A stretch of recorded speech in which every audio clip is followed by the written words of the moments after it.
In the meantime, I'm going to toss it to Emily. I'm going to disappear, but I will be here monitoring the chat and helping her out. So just reach out if you need anything. So have at it, Emily. All right, wonderful. Hello. Uh, great, great. Yeah, welcome to um this Saturday morning webinar. I know it's a Saturday morning and it's December when things are busy. So I really appreciate you taking the time to be here this morning. And I hope that we can learn a lot and that it provides a lot of value to everybody. Uh, um, I'm going to start us out before I jump right into the meat of the webinar, the presentation. I want to start out by reading a poem. And the reason I do this is because it settles sort of the spirit, I feel, and it settles the brain and the mind into something that's outside of ourselves and bigger than ourselves. A lot of times people might start an event like this with a prayer. I don't know if that's appropriate on a state-sponsored event, but a poem can be a kind of prayer, and I think that this one in particular is. And so, without any more preamble, I'm going to read you this poem. It's one of my favorites from way back. It's still one of my favorites, and I love to share it with people. It's called To Be of Use by Marge Piercy. The people I love the best jump into work head first without dallying in the shallows and swim off with sure strokes almost out of sight. They seem to become natives of that element, the black, sleek heads of seals bouncing like half-submerged balls. I love people who harness themselves, an ox to a heavy cart, who pull like water buffalo with massive patience, who strain in the mud and the muck to move things forward, who do what has to be done again and again. I want to be with people who submerge in the task, who go into the fields to harvest and work in a row and pass the bags along, who are not parlor generals and field deserters, but move in a common rhythm when food must come in or the fire be put out. The work of the world is common as mud. Botched, it smears the hands, crumbles to dust. But the thing worth doing well done has a shape that satisfies, clean and evident. Greek amphoras for wine or oil, Hopi vases that held corn, are put in museums, but you know they were made to be used. The pitcher cries for water to carry, and a person for work that is real. Um, I chose this poem or this thought for us this morning because, as we all know, filmmaking has been in a state of flux for several years now post-COVID. Uh, and it hasn't gotten any easier with AI. And it is a massive task. It's a huge undertaking that requires tons of collaborators. It requires this heavy lift, this push forward with a lot of other people. You have to learn to be collaborative and be with people who love the work as much as you do. So I wanted to put this out here. Yeah, the pitcher cries for water to carry, and the person for work that is real. I hope that we can keep our hold, keep our grasp on real work as we move forward in the next years and the next decade. I'm going to start sharing my screen now. And yeah, this presentation, there we go. Beautiful. Um, This presentation actually started as something that I did last year at Tryon, North Carolina, at their film festival in person. And it was about a 20-30 minute film presentation with a Q&A. And I ran out of time at the end, and we ran out of time for the Q&A. So when I was talking to Brad about doing this, we decided to, or I decided to take this and expand it, get down more into um, some of the nuts and bolts that we glossed over in that. So I've added to it. I've given more specifics to sort of uh, help people not just see in theory, like here's what you need to do for financing, but here's an example of this in action. Um, so we will do this full webinar just straight through. And then at the end, we'll take a brief break and then we'll have time for Q&A. So it is kind of long. It'll probably be about 90 minutes, thereabouts. So I would suggest maybe if you come up with a question, either throwing it into that Q&A so that Brad kind of has a running list of those questions and or jotting it down for yourself so that at the end you still remember what it was. Because if it were me, I would forget by the end. All right. Before we get started, I want to let everyone know a little bit about me. I know some of you know me already, but this actually is a little more personal about my background and how I got into film. Um, so I did not start out as a filmmaker. I studied and taught English literature. I taught English at the high school level and the college level for really a little over a decade, about a decade, all told. In that time, I also worked at my dad's law firm part-time through college and grad school, and then even a little bit after. So I had some familiarity with sort of corporate law, legal structure, things like that from that background. But other than that, I was just full on like, I'm a writer, I'm a reader, I'm going to teach this English literature to people. Uh, and that's what I thought my life path was, and my life path was going to be.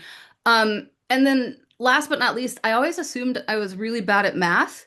Uh, I sort of gave up on math in third grade when they came out with the fractions and the decimals. That was a step too far for me. I was like, no, I give up. I can't do parts of numbers. That's ridiculous. And I just had this mental block in my brain of like, yeah, math's not for me. I'm a literature person. I'm an English person. I'm a communicator. I'm a writer. I'm never going to need this. I'm never going to use this at work. So I did the bare minimum to get by in math throughout school and then put it aside, never worked with it again.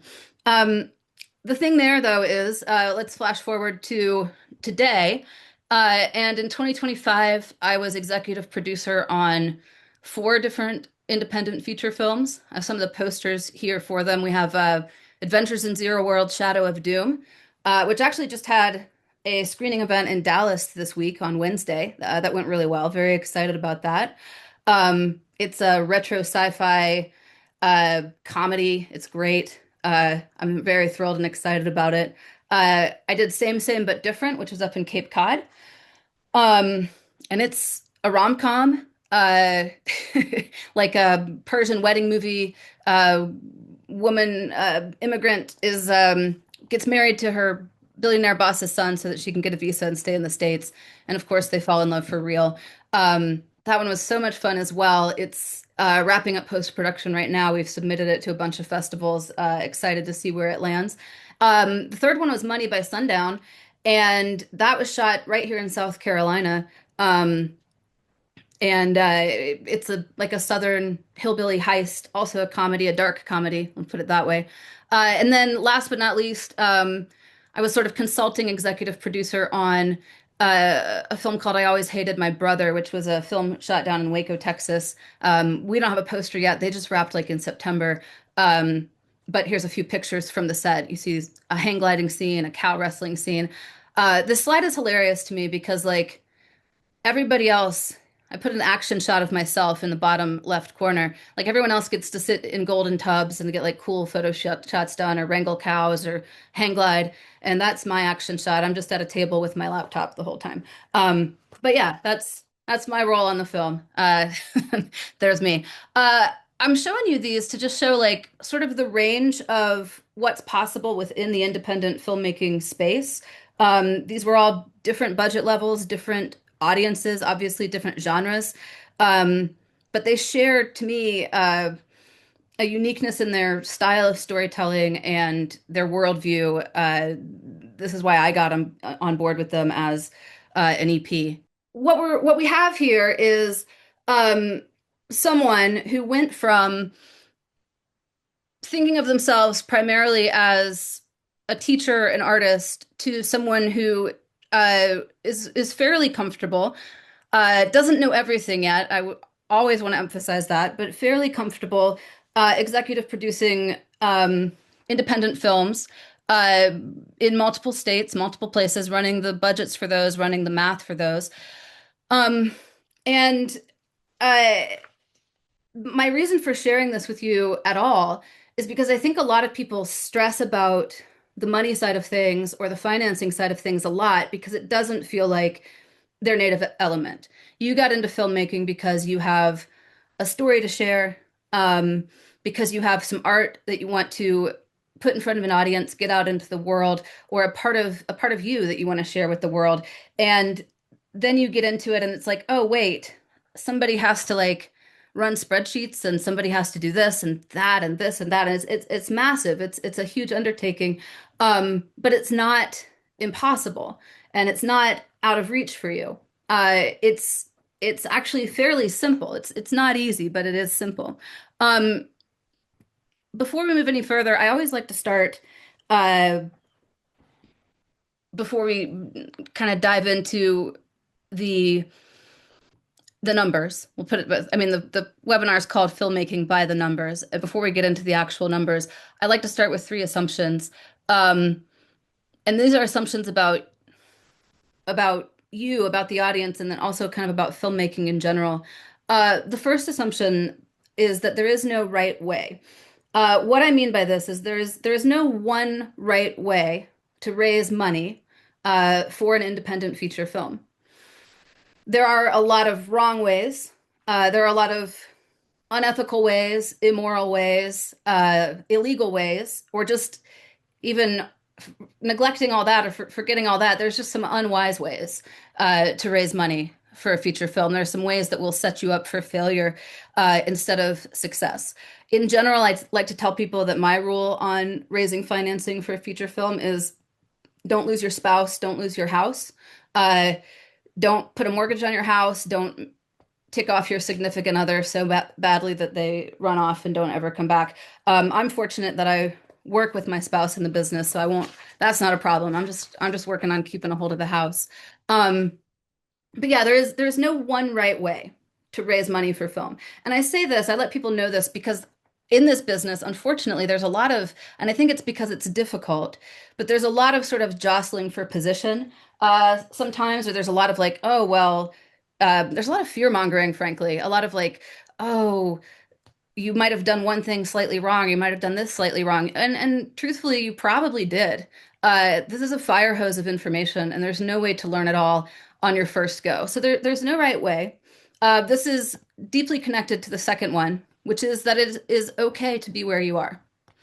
Um, Again, going back to that idea of like the jostling for position, um, it's okay to be where you are. If you have made a couple short films and you're trying to sort of make your first crowdfunded feature for $10,000, that's great. Go make it. You will learn a lot. You'll get some reps under your belt. You'll be doing it on a low stakes project where, it's not going to kill anybody to lose $10,000. Um, well, especially if it's crowdfunded and it's from a lot of different people. But yeah, it's okay to be there. If you have done your first sort of micro budget feature and you're trying to move up to, maybe a SAG ultra low budget feature, and you've never done SAG before, that's great too. It's okay to be there. If you have an uncle who loves you just dearly and is like, I trust in you, I believe in you, uh, let's um, let's get you on set, and he wants to give you $50,000 to make your attempt at a feature film, great. Do that. It's a low stakes project, partnering with someone who loves you and cares about you and wants you to succeed. It's okay that it's not equity. It's okay that it's not the real way to make an independent film. Um, Make your film. Do what you can do.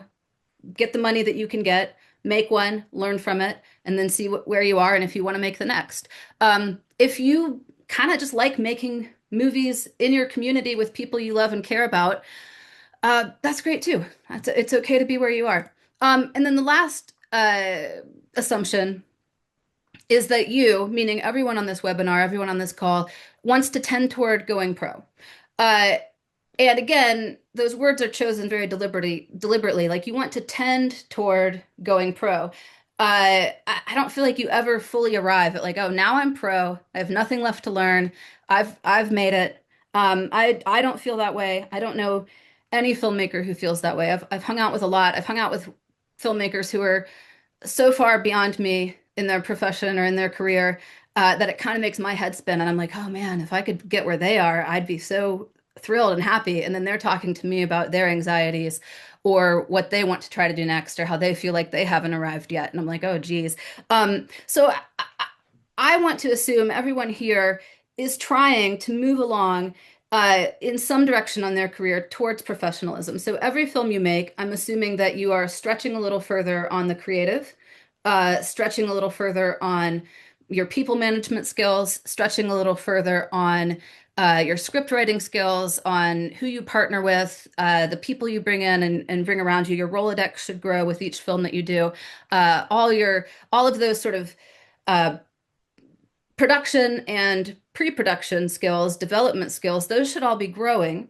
That creative piece, and then also your business acumen should be uh, growing with each project as well. You should be doing the same thing on the business side that you are doing on the creative and maybe the sort of audience development and management side, production management side, project management of each film.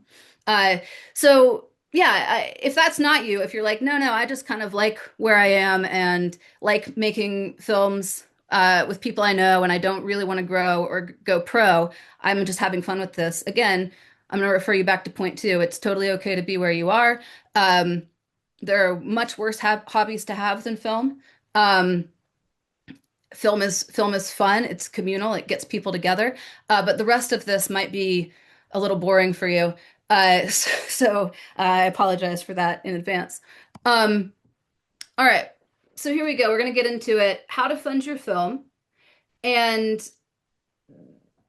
I'm going to introduce here a key term that we're going to use throughout the rest of the webinar, which is hybrid financing.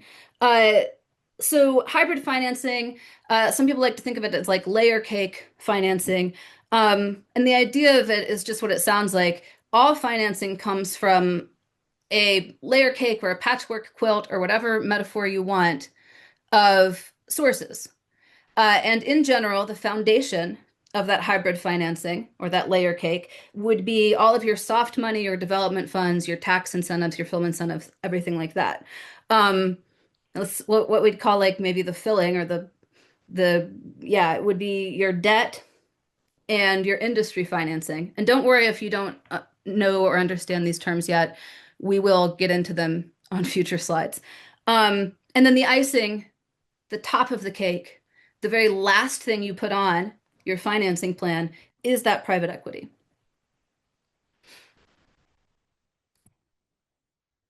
So I made a little cartoon for this today. This is how it never happens. It never, ever, ever happens like this.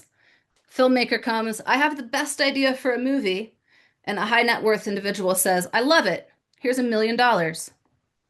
This is not how film financing happens. I think that this myth pursues or persists within the filmmaking community because people are mixing up equity and industry financing, first of all. So there is within the film industry a thing where you can sell a concept to a studio or to a distributor directly. Now the big ones people want to talk to are like Netflix, HBO, Apple. So yeah, if you can get in the room and pitch, which those rooms are really, really difficult to get into, especially if you've never done anything. I would say nearly impossible to get into if you've never done anything. But sort of Hollywood has this aura, or filmmaking has this aura of it's this like high stakes environment, bet it all on red, go for broke. We're going to make this thing happen. Are you in or are you out? Tell me right now. Close it at the table. You just come in with a concept that nobody's ever heard before. It's the most amazing thing anyone's ever heard. And the checks just start writing themselves. And you have to turn some away. It's like, no, I can't take any more money. I've got enough. I don't need any more. And like, that's a lightning strike. I'm not saying the slide says it never happens. I'm not saying it never, ever happens, but I'm saying it is so vanishingly and astonishingly rare that you can't build a producing career expecting a series of lightning strikes to happen for you. You have to build it in a much more grassroots, sustainable way, especially in independent filmmaking, if you don't have the ins with the kind of people who could greenlight something on a concept. So in the independent world, it happens a lot more like this.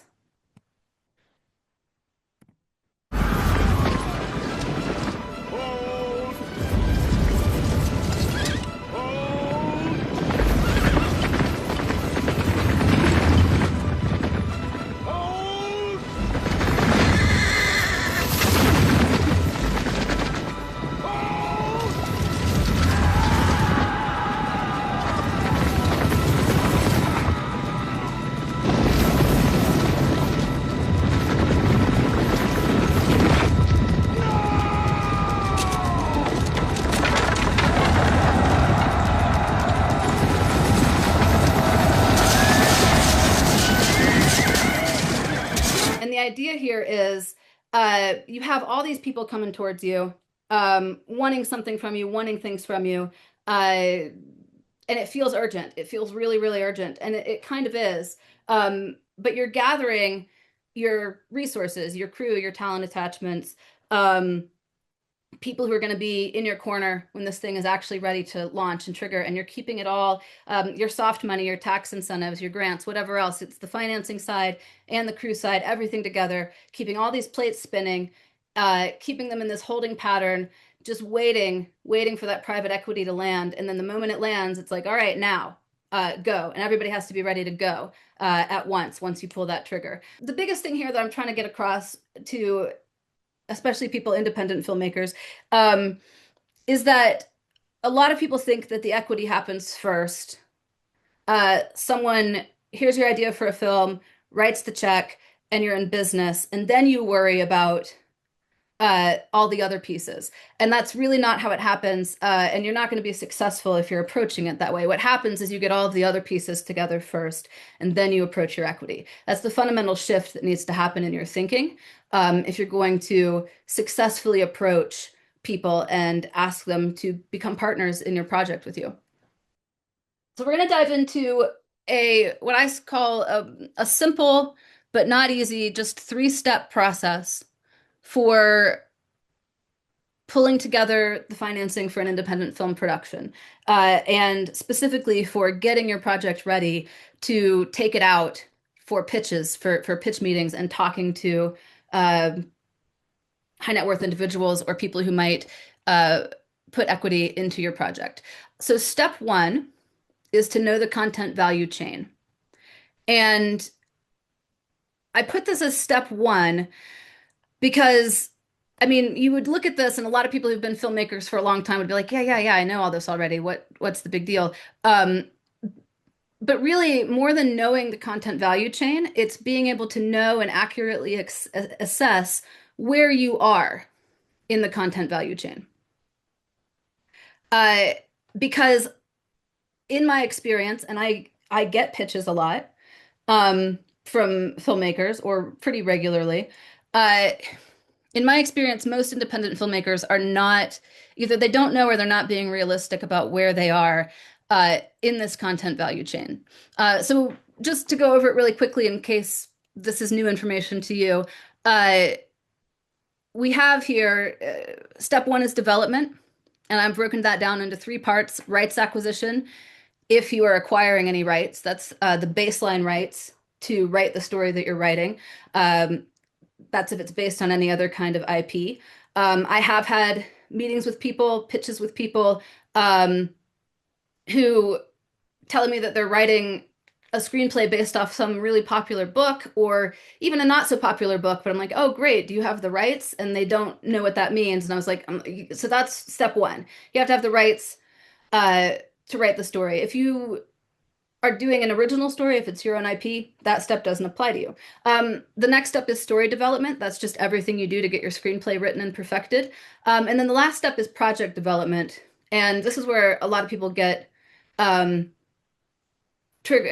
just tripped up.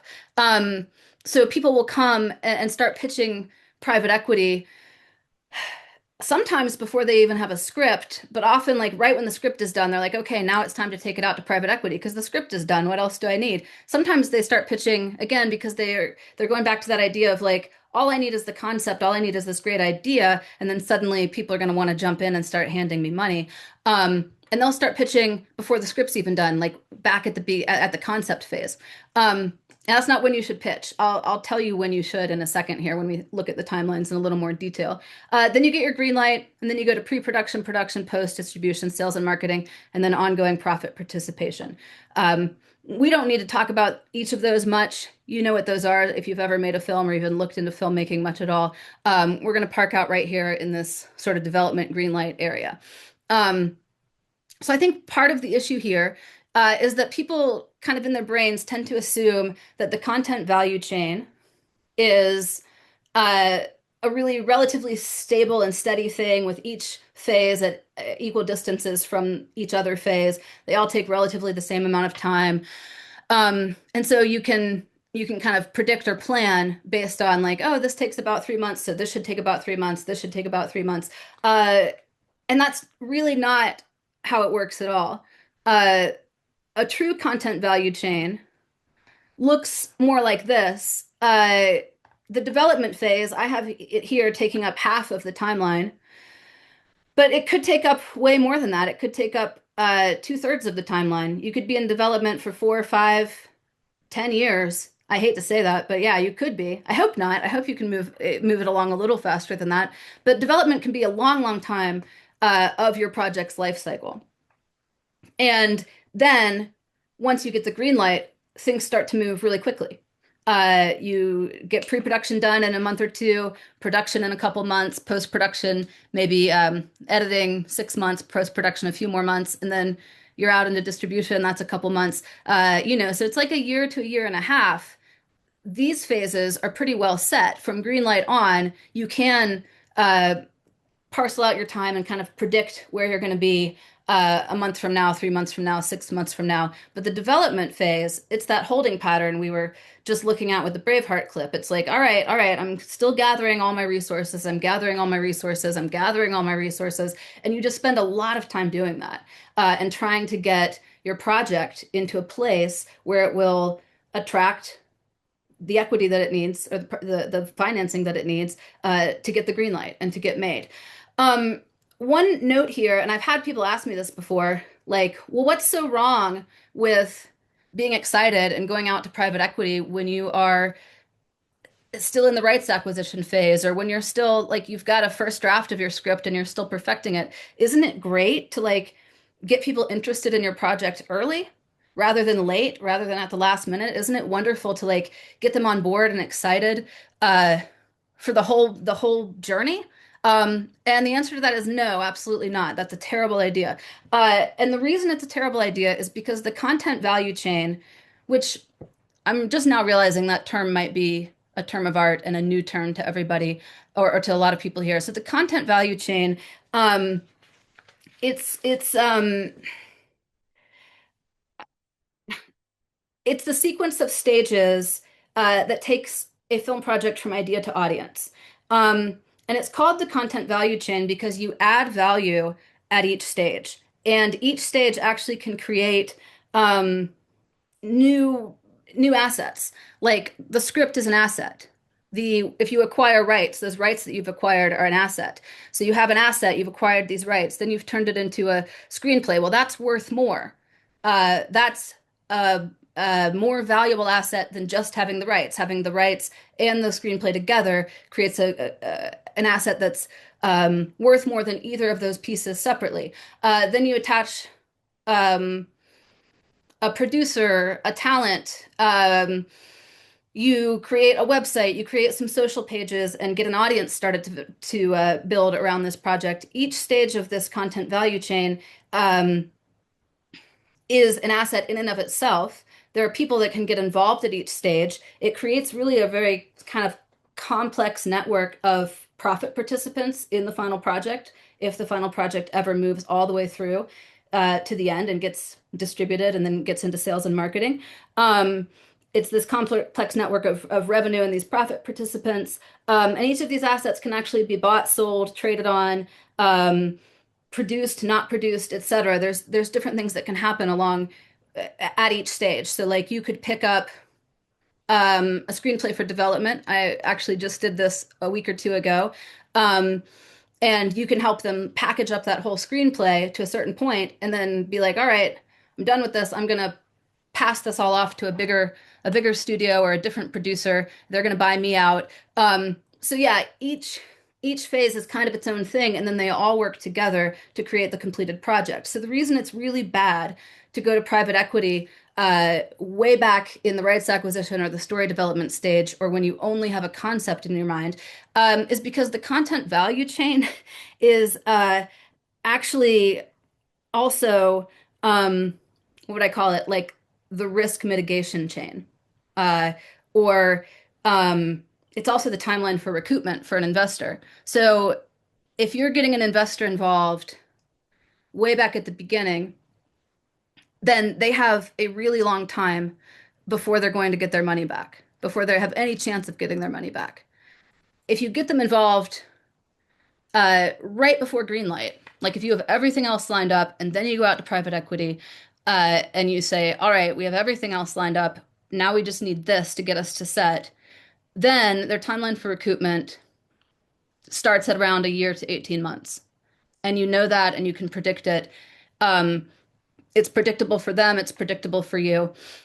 Um, and that's just a much better position to be in with equity. You don't want equity sitting around in your bank account for decades, years, 5 years, 3 years, whatever it's going to be in project development. They're probably not going to say yes to it. Because one of the biggest objections that equity investors in film the biggest objection they have is the fact that it's a long timeline for recoupment. Even if they get involved, a month before green light, it's still a fairly long timeline for recoupment or before they start to know how their money is going to do, and they want to know that. And they definitely don't want to be like in this fuzzy, hazy project development area, wondering if the film's going to get made or not. That's a miserable position for them to be in. It's a miserable position for you to be in because you're having to like keep them amped and keep them excited about the project when it's not happening yet. So you want to approach your private equity when you've got so much lined up and you've been spinning these plates for so long and you have it, that it almost feels like a snowball effect. It almost feels inevitable. Like this train is leaving the station. We have everything in place. All it's going to take to pull the trigger on that gun and give us that green light is you. That's the position you want your private equity to be in. That's when they get excited about it and feel happy that they have joined in on this project and not like, oh, what's happening? I'm confused, right? And that's when you can actually tell them what's happening next, give them updates. There's all sorts of reasons to do it. So that's the timeline for recoupment. And again, this content value chain is also the risk chain. Each of these stages brings a lot of risk to it as well.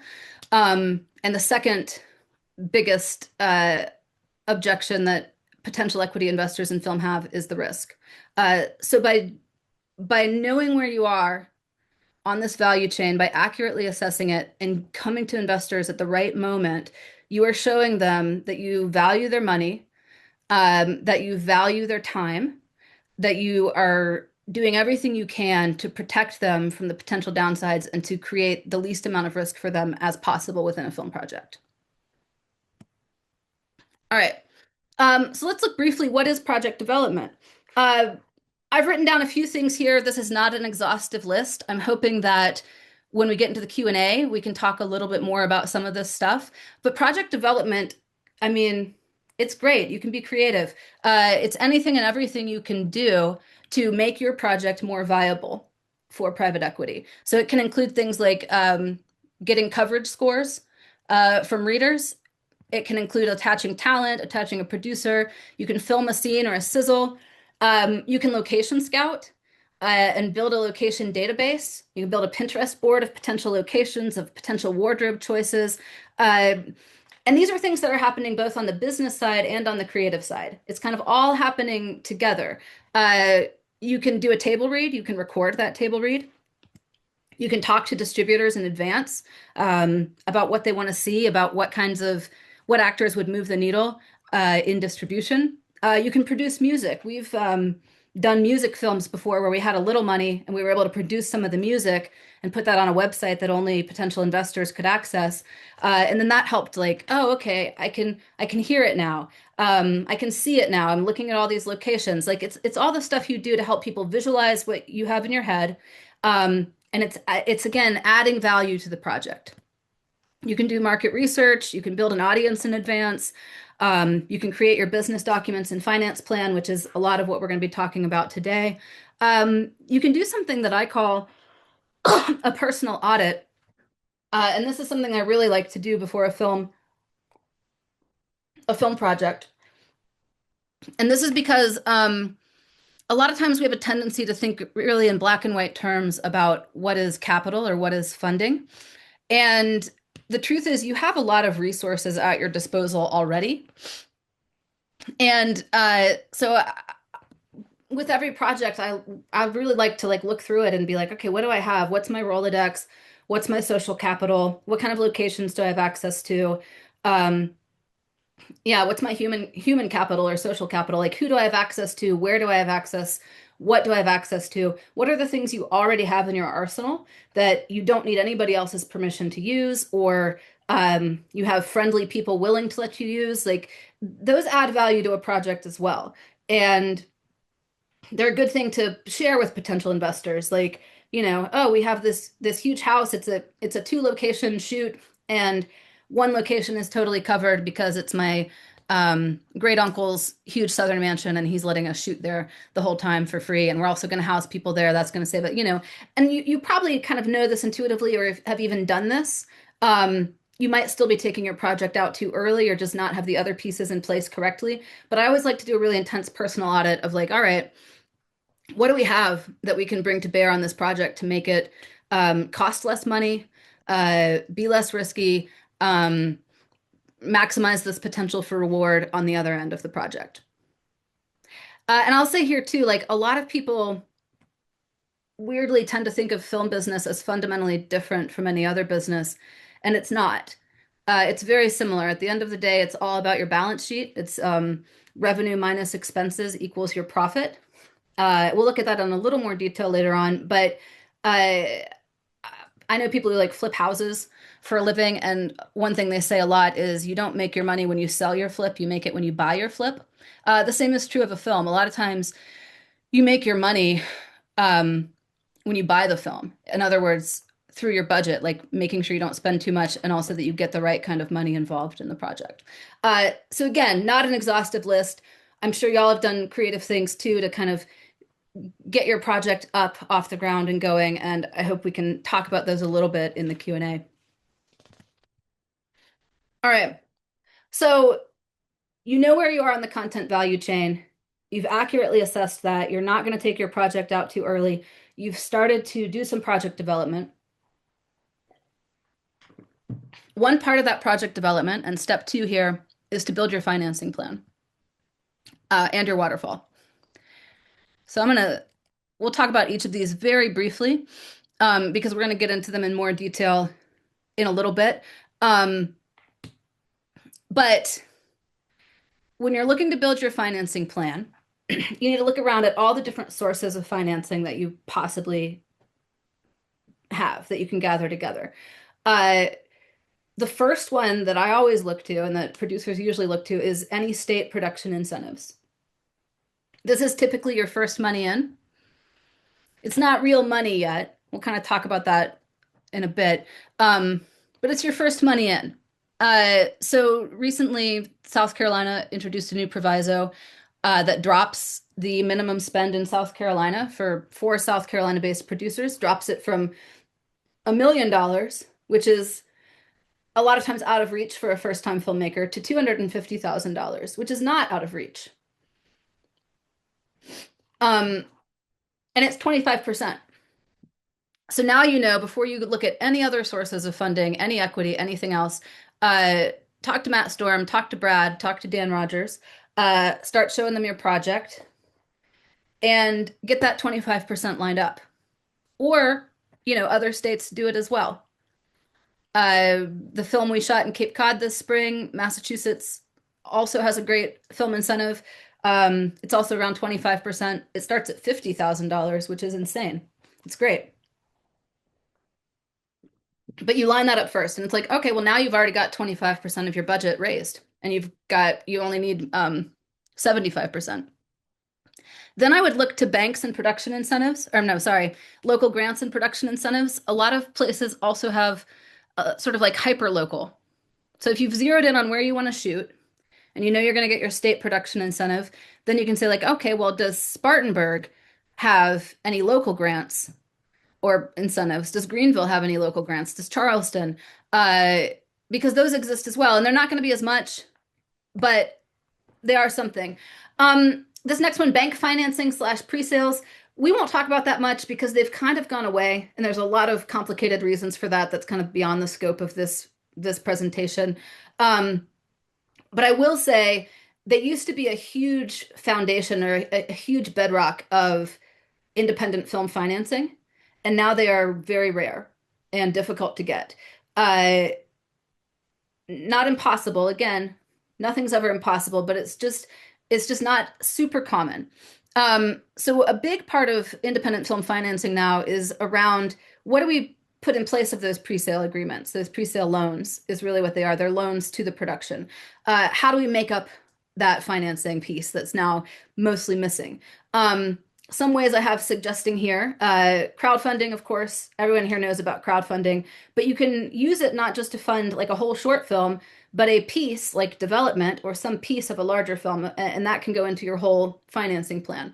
Donations through fiscal sponsorships.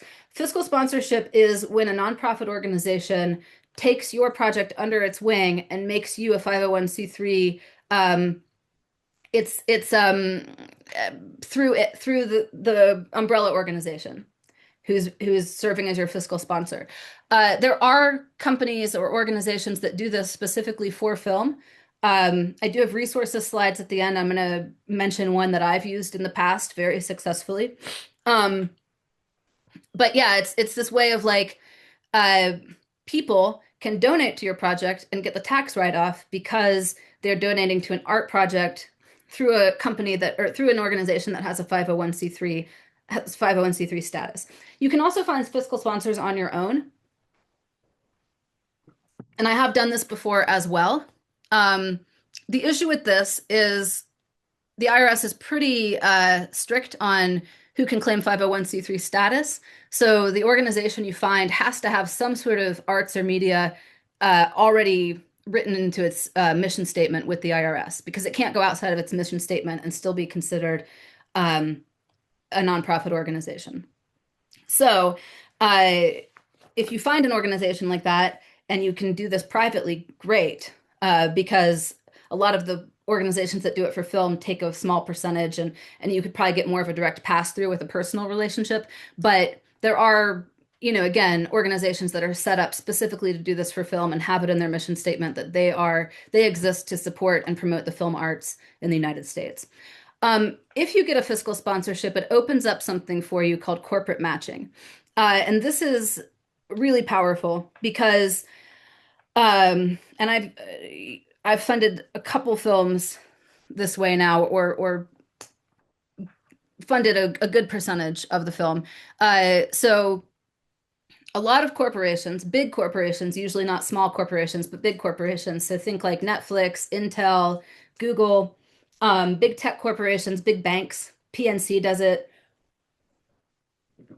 A lot of corporations have a corporate matching program for their employees, where if the employee donates to a 501c3 organization, then the corporation matches that.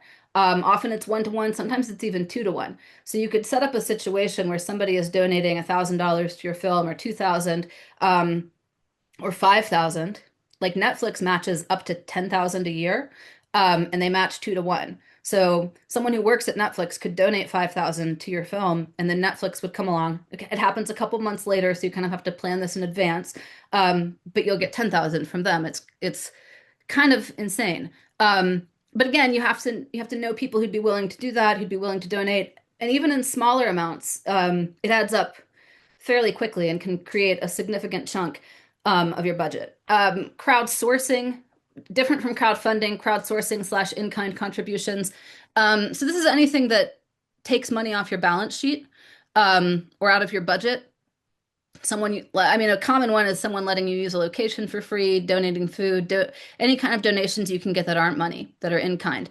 So the film we shot in Cape Cod, it was a one location shoot or mostly one location. I had a couple other locations, but 80% of it was in this big house on Cape Cod.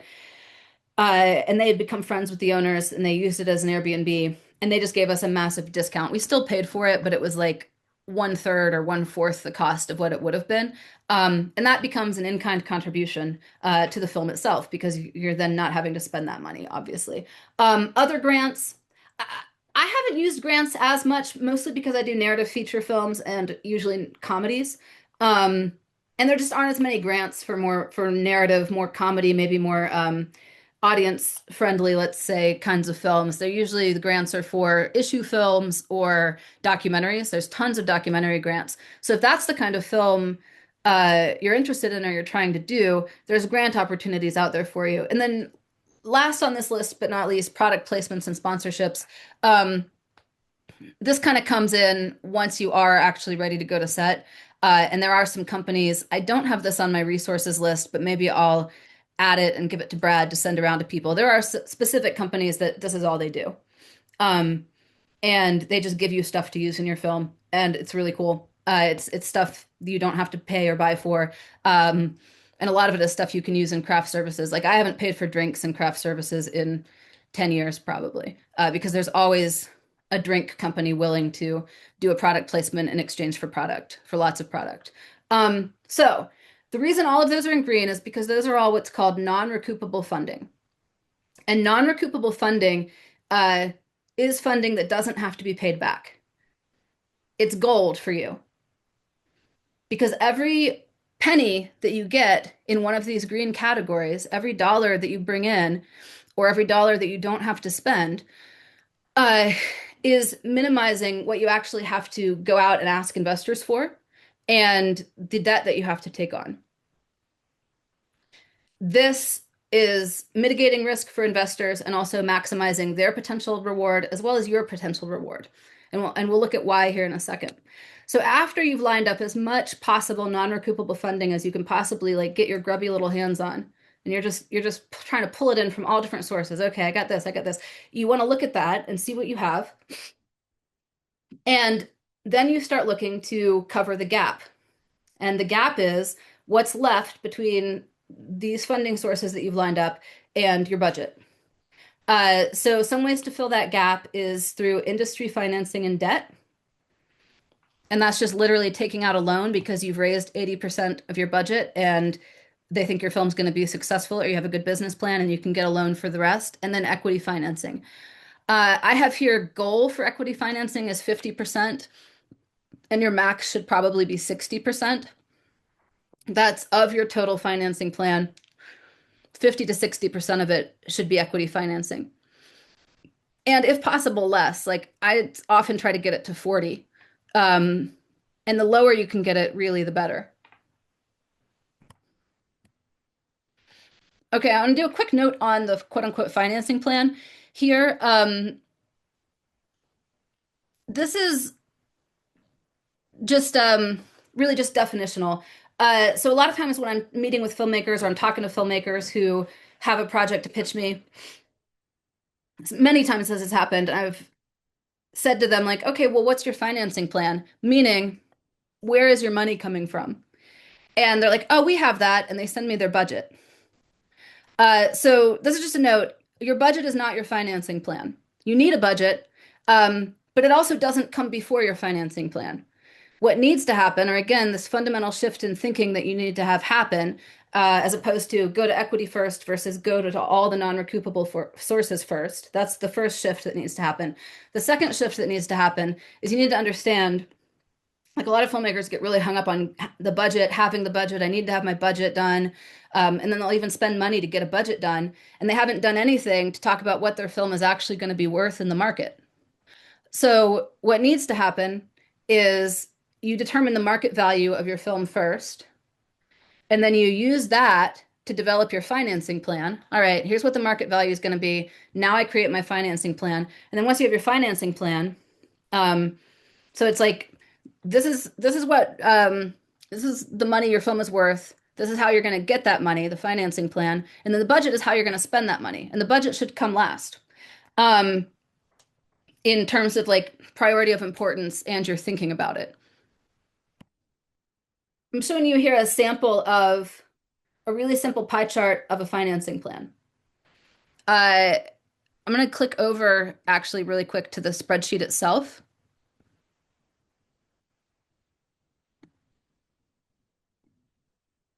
Okay.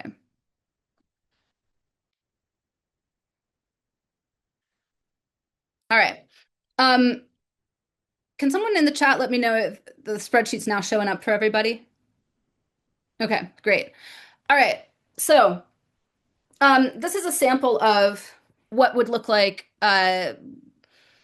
a financing plan. This is what an investor, an equity investor would be expecting if they're like, what's your financing plan? Because these aren't just terms that are used in film. These are terms that are used sort of across any kind of business, any kind of raise you're trying to do, equity investment. Um, so it's really simple to make one of these. You just go into Google Sheets or Excel. Uh, you do a column of all your funding sources on the left and the amount that you either have in hand or are expecting uh, from those sources. Then you highlight it all and you click insert pie graph, and then you can change the colors. You can make it match your branding. You can do a lot of stuff to format this, and then you can just click this and drop it into a business plan and be like, here's where our money's coming from. This is our financing plan. And of course, people can dig down deeper into those numbers if they want to, if you get into further conversations with them. But this is kind of like a first step. So as you see here, these are fake numbers, but let's say we have a $500,000 film. Um, we're going to count on from the South Carolina rebate loan that we're going to take out to get to set $100,000. We don't count on the full 25% because it's qualified spend. And then there might be some fees associated with getting a loan. If you're going with a financing company to finance that rebate loan, there might be some interest involved, et cetera. So usually 20% is actually safe as a kind of get to set number to count on. And then we're going to say you're going to get a local arts grant for 10, a fiscal sponsorship for 50. That fiscal sponsorship is going to result in some corporate matching funds of 75. You've done a crowdfunding campaign for 25, you've taken out a 20K loan, or maybe you've put in some producer funds, maybe you've put in a little of your own money. So you're lining that all up, and then it's like, all right, this is what I have in place. What do I need in terms of equity? So out of a $500,000 film, you need 220,000 in equity. That's a great position to be in. It's a fantastic position to be in. You can go to potential equity investors and say, all right, I have a $500,000 film,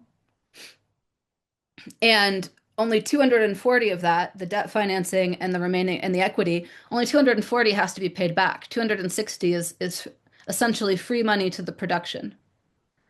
That's such a much stronger pitch than I need $500,000. Can you write a check based on this idea I have for a film, based on this concept alone?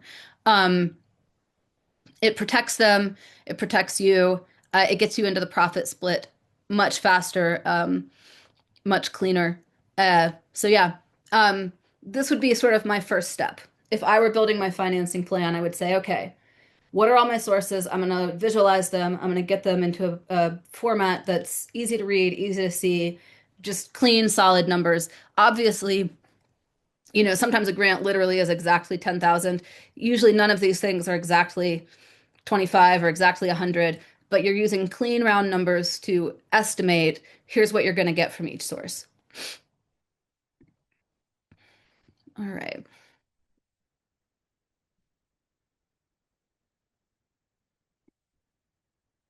Okay.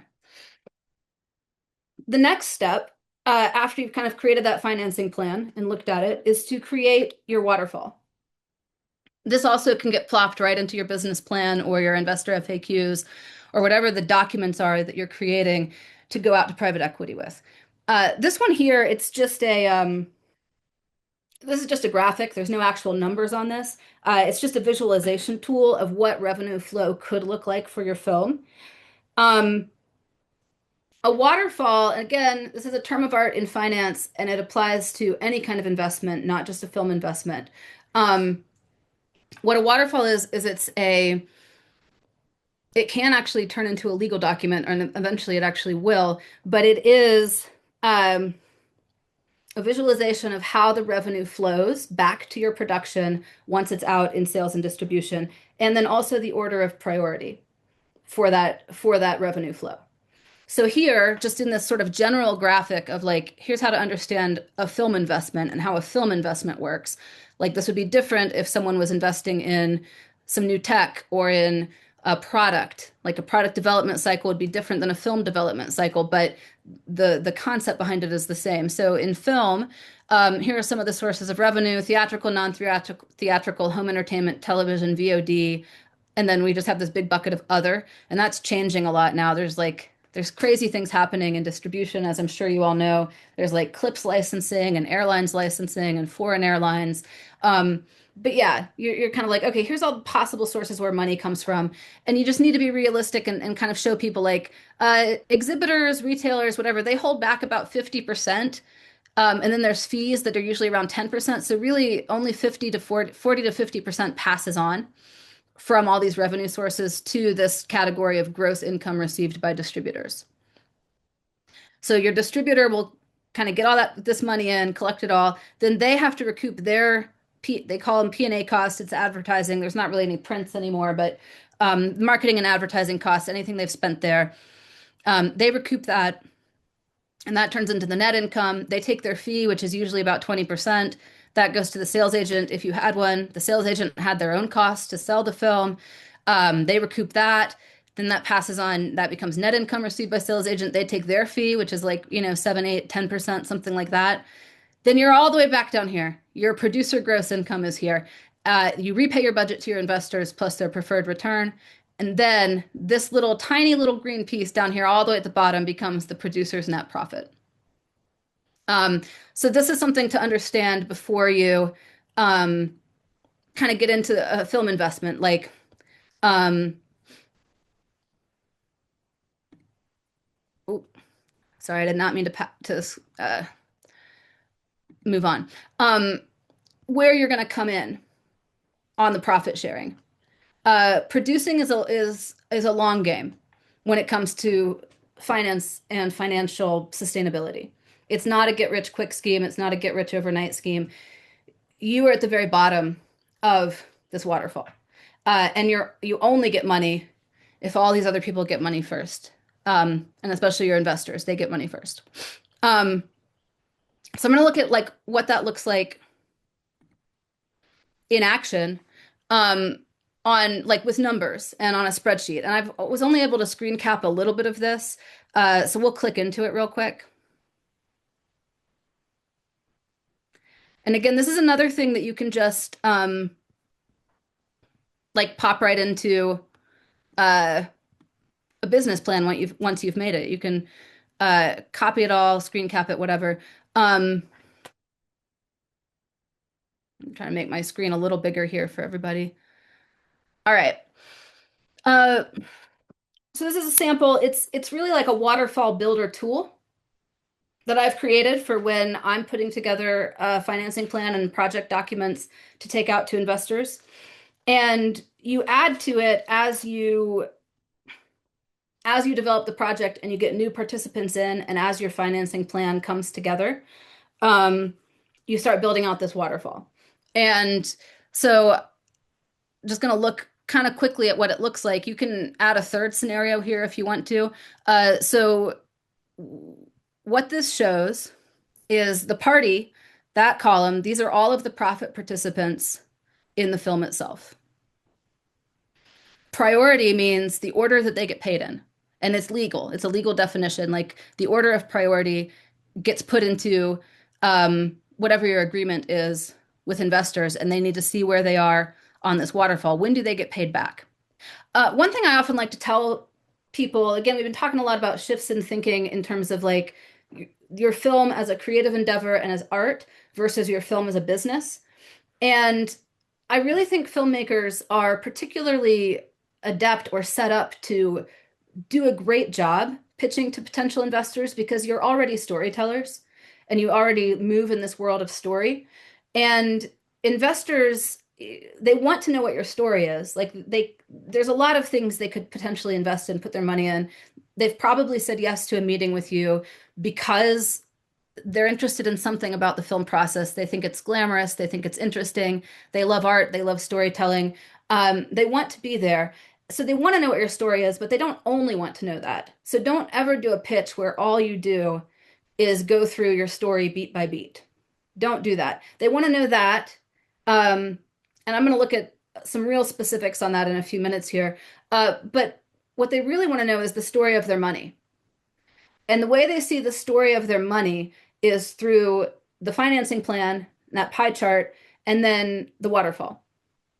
This is where they see, okay, what's going to happen with my money? Where's it going to go? How's it going to be spent? When money comes back to the project, where's my break-even point? When do investors get paid back? Like, how much does does the movie need to make for investors to get their money back?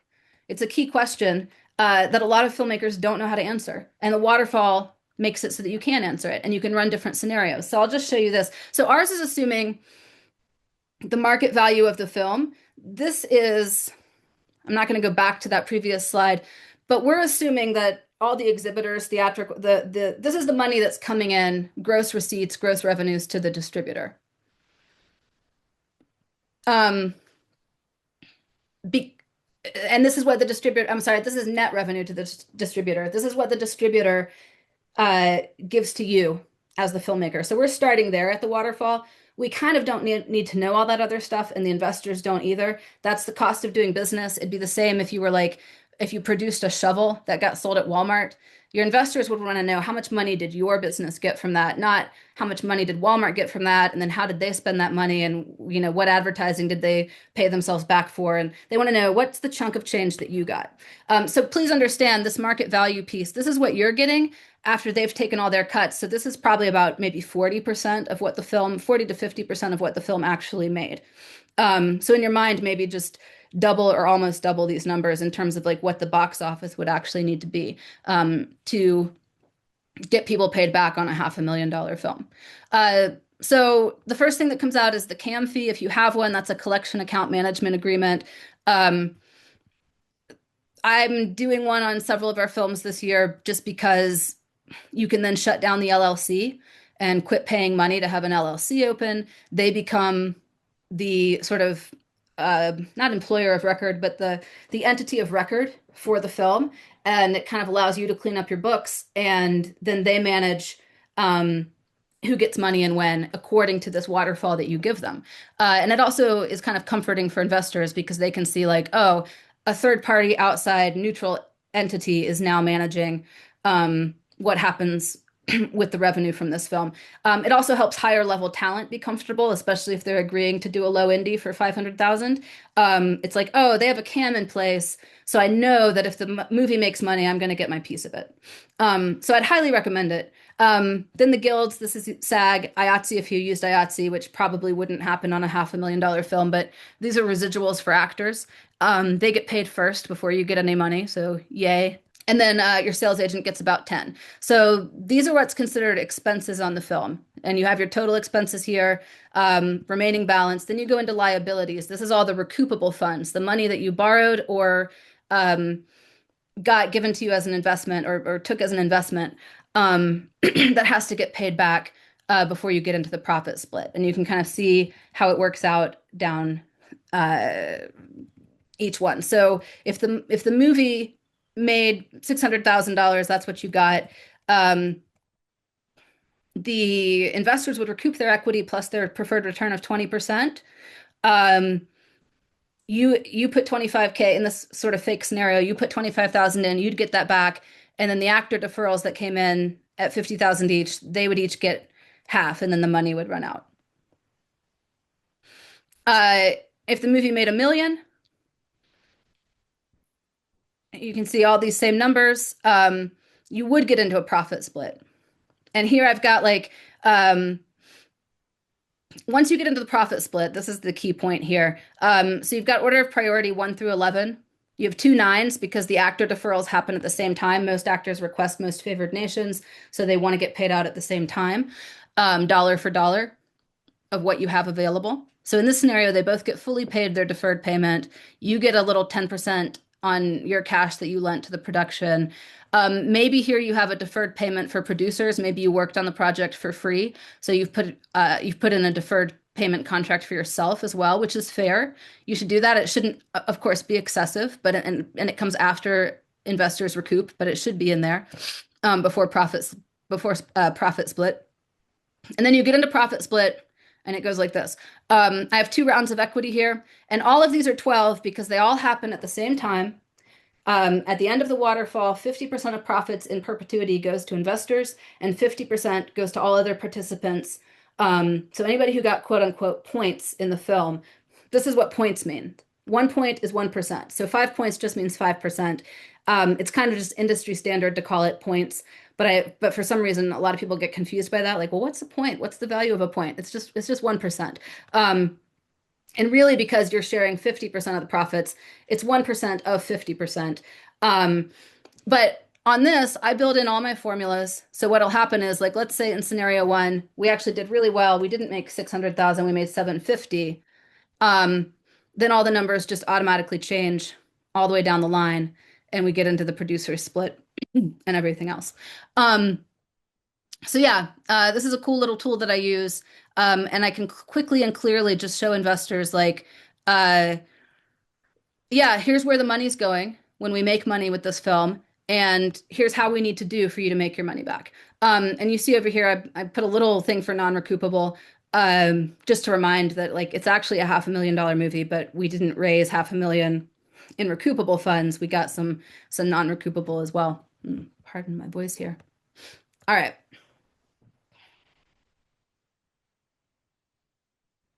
There's that. All right. We're down to our final step here. So we've had this three-step plan for getting a project ready to pitch to private equity. Step one, be really just brutal with yourself and realistic about where you are on that content value chain and do so much legwork, more than you think you have to do. Keep pushing, pushing, pushing the project until the last possible minute and then take it to equity. Um, Step two, build out that financing plan. And that's part of the project development that you're doing. It's a big key part of it, actually. Um, so build out that financing plan on that waterfall so that you know before you go into it and before you even pitch investors, here's how we have to do. Here's how the movie has to do. Um, so this last part is about building these pitch documents. And again, that financing plan and that waterfall will be part of the pitch documents, but not all of it. And again, this is not an exhaustive list. Uh, People do all kinds of fun, weird, crazy things to pitch their film to make it real.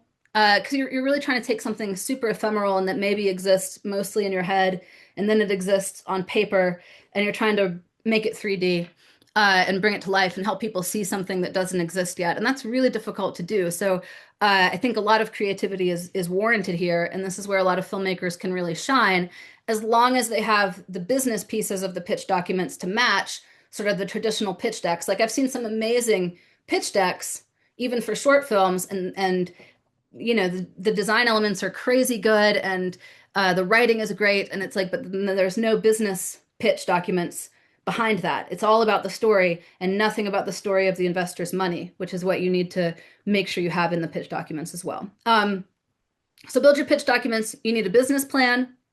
You need some investor FAQs. I think this is something that I created these for us a few years back, and they've really been my highest converting tool in my sort of pitch arsenal, I would say. And they came about because a potential investor who had a whole group of investors with him asked me one day on the phone, he's kind of on the fence. He's like, well, do you have anything that's maybe even a little simpler than the business plan? Just like put it on the lowest possible shelf for me. Is there an FAQ document that you've got for this? And I said, absolutely there is. I'm on the road right now, but I'll send it to you as soon as I get back to my desk on Monday morning. And then I spent that whole weekend just writing the FAQs, creating them, and I sent that to him. And every time I sent that to investors after that, they said yes, because the FAQs are a great way to just step by step in Q&A format, educate an investor about what a film investment is and what it looks like. A lot of pitching to investors is actually education. And I think a lot of people in the arts, filmmakers in particular, maybe, well, that's, the world I run in, but there's this sense that potential investors, high net worth individuals, know a lot more than you do about investment, and they maybe do, but film investment is unique and interesting, and they don't know a lot more about film investment, and they want to understand it before they say yes to it. So a lot of it is investor education and just explaining to them what it is and how it works. And there's also, I think, this sense that high net worth individuals are potentially like just fundamentally different as humans than we are as artists. And they aren't. They they want to know the same kinds of things we want to know. They want to invest in things that are going to be good and that are going to be successful, and not only financially, although that is a piece of it. They want to know there's a path to getting their money back. Um, Film is inherently risky. Uh, if you start pitching private equity, you will say that a lot. You will make that incredibly clear to them. But they want to know that the film's going to come out, that it's going to get finished, that there's a great team behind it. There's just a lot of things that go in place in addition to the financial piece of it. And that can all be covered in a business plan and investor FAQs. The business plan tends to be like a much more formal document. Like the ones I do are usually about 30 to 45 pages.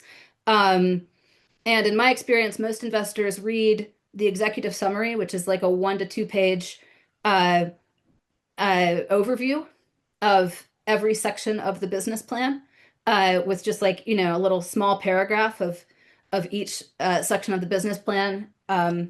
It's like a micro version of the business plan, all in 2 pages. So they'll read that, and then they'll flip through the middle all the way back to like the investor returns and exhibits, because that's where you put the things like your charts and your graphs and the numbers. That's where you put the numbers, and they'll start looking over that. And they kind of ignore all the middle stuff. I've never really had anyone who reads one all the way through. The investor FAQs, on the other hand, is like a 9 to 10 page document that usually they read front to back, because it just walks through the process of investing in a film and what that's like on a more human level. It also includes the numbers, but it's just a much more plain language Q&A, casual conversational version of the business plan. You can also do a sizzle reel. You can do a fundraising trailer. There was a big trend of doing this a while back. I don't know if that's calmed down or not. You can do a pitch deck, of course. You can do, again, any of the stuff we talked about earlier with the project development slide. You can do music that you can play them. You can get your socials going and do a lot of images. You can do a photo shoot. The slide way back where I was showing you some photos from my sets this year, the one of the 3 girls from the Cape Cod movie in the bathtub, that was done by a really famous Iranian photographer who kind of partnered with us to create really cool images, and we sent those out to people. Like you're demonstrating that the business plan is solid, and then also that the art is solid, that there's quality behind it. And they kind of, I said we've had songs produced, we've done websites, like we've done password protected investor only websites to kind of go deeper into if they want to explore more.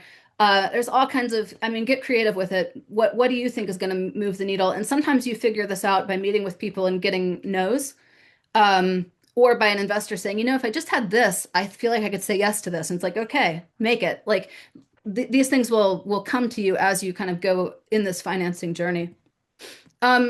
So within the context of this webinar, we really don't have time to go over a full business plan, and I don't think anyone would want to. It'd be super boring. But I did want to give you just sort of a quick table of contents so you at least know the pieces that should be in a business plan. The first is that executive summary that I talked about. It's that 2 page overview of everything else. The next thing is the team behind it. Like what's the company? Who are the players? Who's in charge of steering this massive project? Because as we talked about earlier, it's a heavy lift. They need to believe that you have the stamina, really just the persistence to get it done. Then you do a little bit about the film itself. That can be, obviously the log line, the writer-director statement, and the 1 page synopsis of the film, character breakdowns, whatever feels right to go in there. As you can see, ours here is about 3 pages, so it's not super long, but enough. Then you do the industry. That's a lot of people get industry and market confused. The industry is sort of the state of the industry as a whole. Like, what is the film industry doing right now? How is it doing? Are people making money? Where are they making money? There's a lot of places you can go to get facts and figures and trends for films. The American film market is a really good one to find some of these things, and you can download some of their data directly from the reports that they offer, and they're free. Uh, so go look around there. The market is like specifically what are the eyeballs? You could also maybe replace audience with market. What are the eyeballs that are going to be looking at your film? Who are they? Where are they coming from? Um, yeah, it's kind of like the same thing a marketing or a branding agency would do if they create sort of like a classic customer. Like, who is the customer for this thing? You're thinking through the same thing on your film. How are you distributing it? Where are you going to get it out to? And then last but not least, because this again is the part that they just kind of flip to at the end, the investment opportunity and the exhibits. What is the investment opportunity? What are they actually investing in? What's the minimum investment? What's the preferred return? This is where you just lay out all of the nuts and bolts of the investment itself. Investor FAQs. I just looked at one of mine from one of my films recently. Whoops, let me go back. Um, and I was like, how much did I spend on each uh, kind of broad category? And this is how it broke down. Um, the project, I spent 1 page on the project, just the log line and an overview. The investment opportunity, I spent 2 pages on that. Company management or the team, 1 to 1.5 pages. And then the bulk of the investor FAQs, which again is just a 9 to 10 page document, and it reads quick because there's a lot of spaces in there between the question and the answer and everything. We're on risk reduction and investor returns. So this is really where you're making the case for your film. Risk reduction is everything you've done to make this project uh,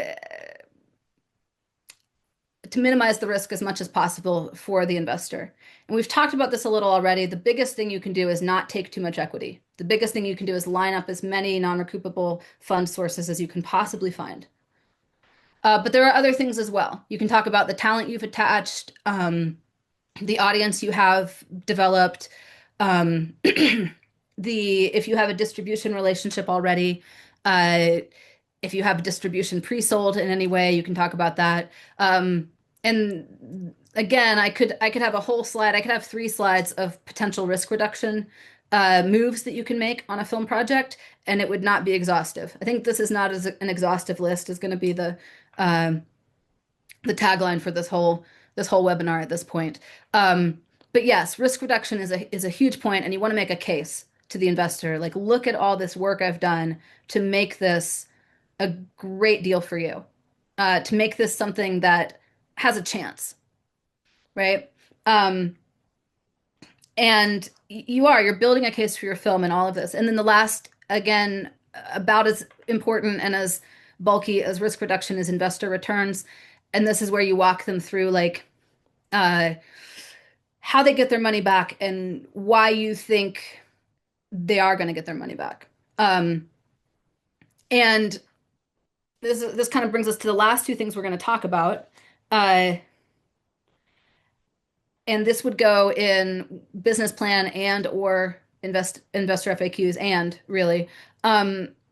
This is an art and not a science, but a lot of filmmakers ask this when they talk to me, like, well, how do I know? Like, what do you mean market value for the film? I mean, you don't know that until you put the film out there and you see if people buy it or not.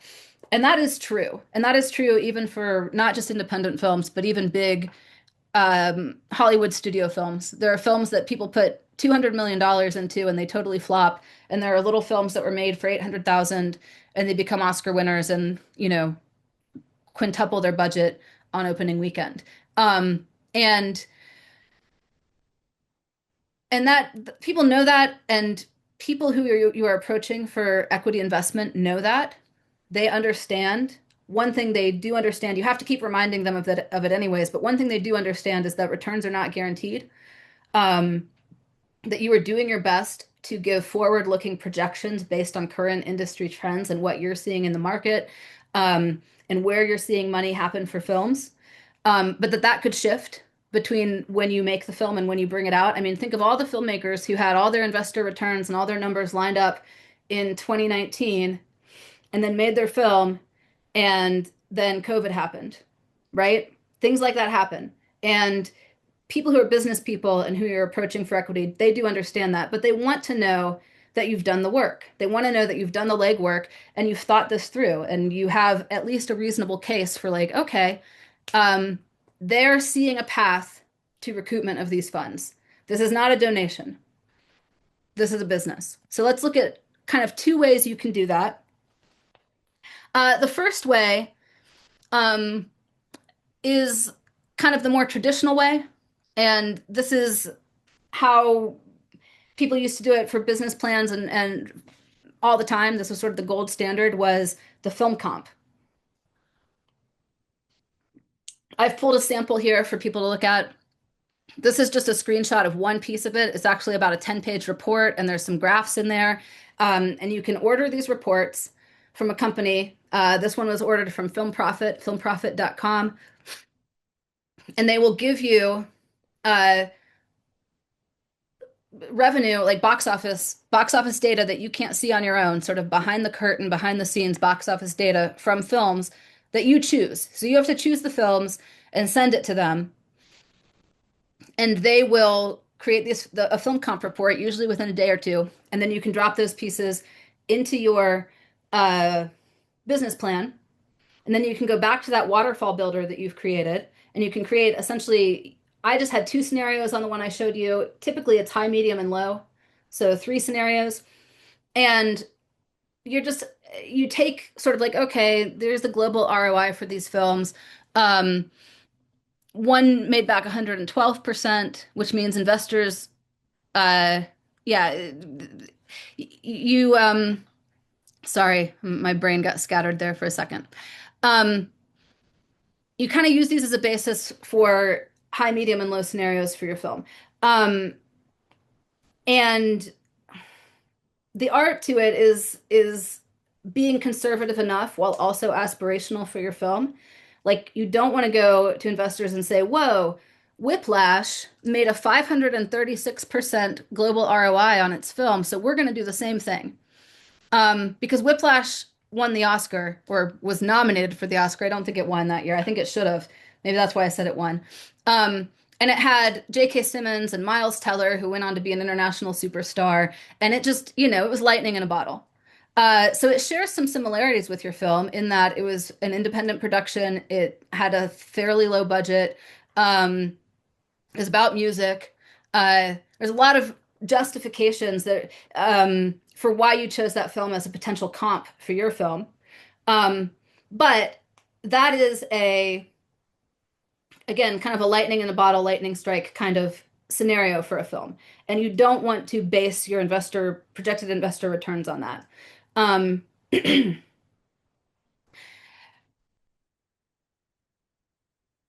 so I'm struggling here because there's a lot of detail for how to actually choose what you choose for your high, medium, and low scenario.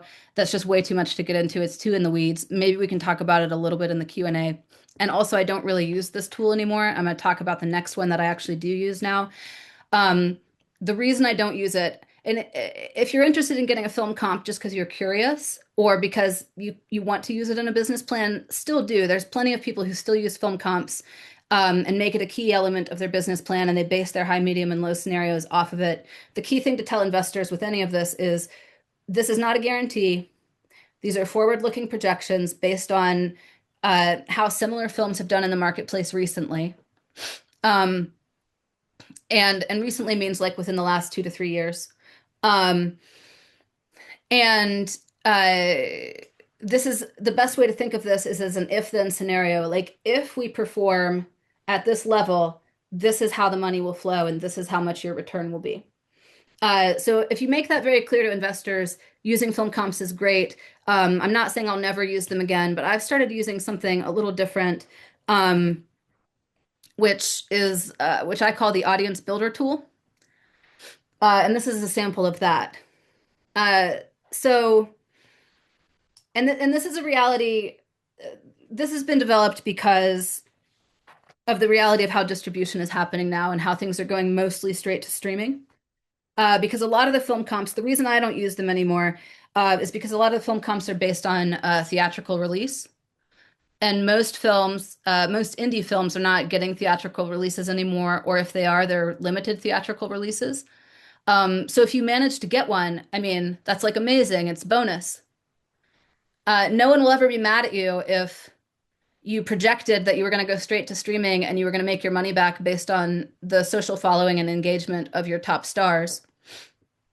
And then you got a theatrical or you got a buyout from a big distributor like Sony Classics or Paramount, or someone picked up your film, and everyone got paid back all at once. Everyone's going to be like, oh, that's great. So you always want to be super conservative, under predict, try to over deliver if you can. So to me, this audience builder tool is a really fairly straightforward, easy to understand, and realistic view of like, okay, what can you expect from like, let's say a $500,000 movie or a $700,000 movie? Um, Something where you're going to go to streaming and then you're going to try to leverage your eyeballs, your audience, uh, your market to watch the film, to buy the film. So again, I'm going to click over real quick to the tool itself.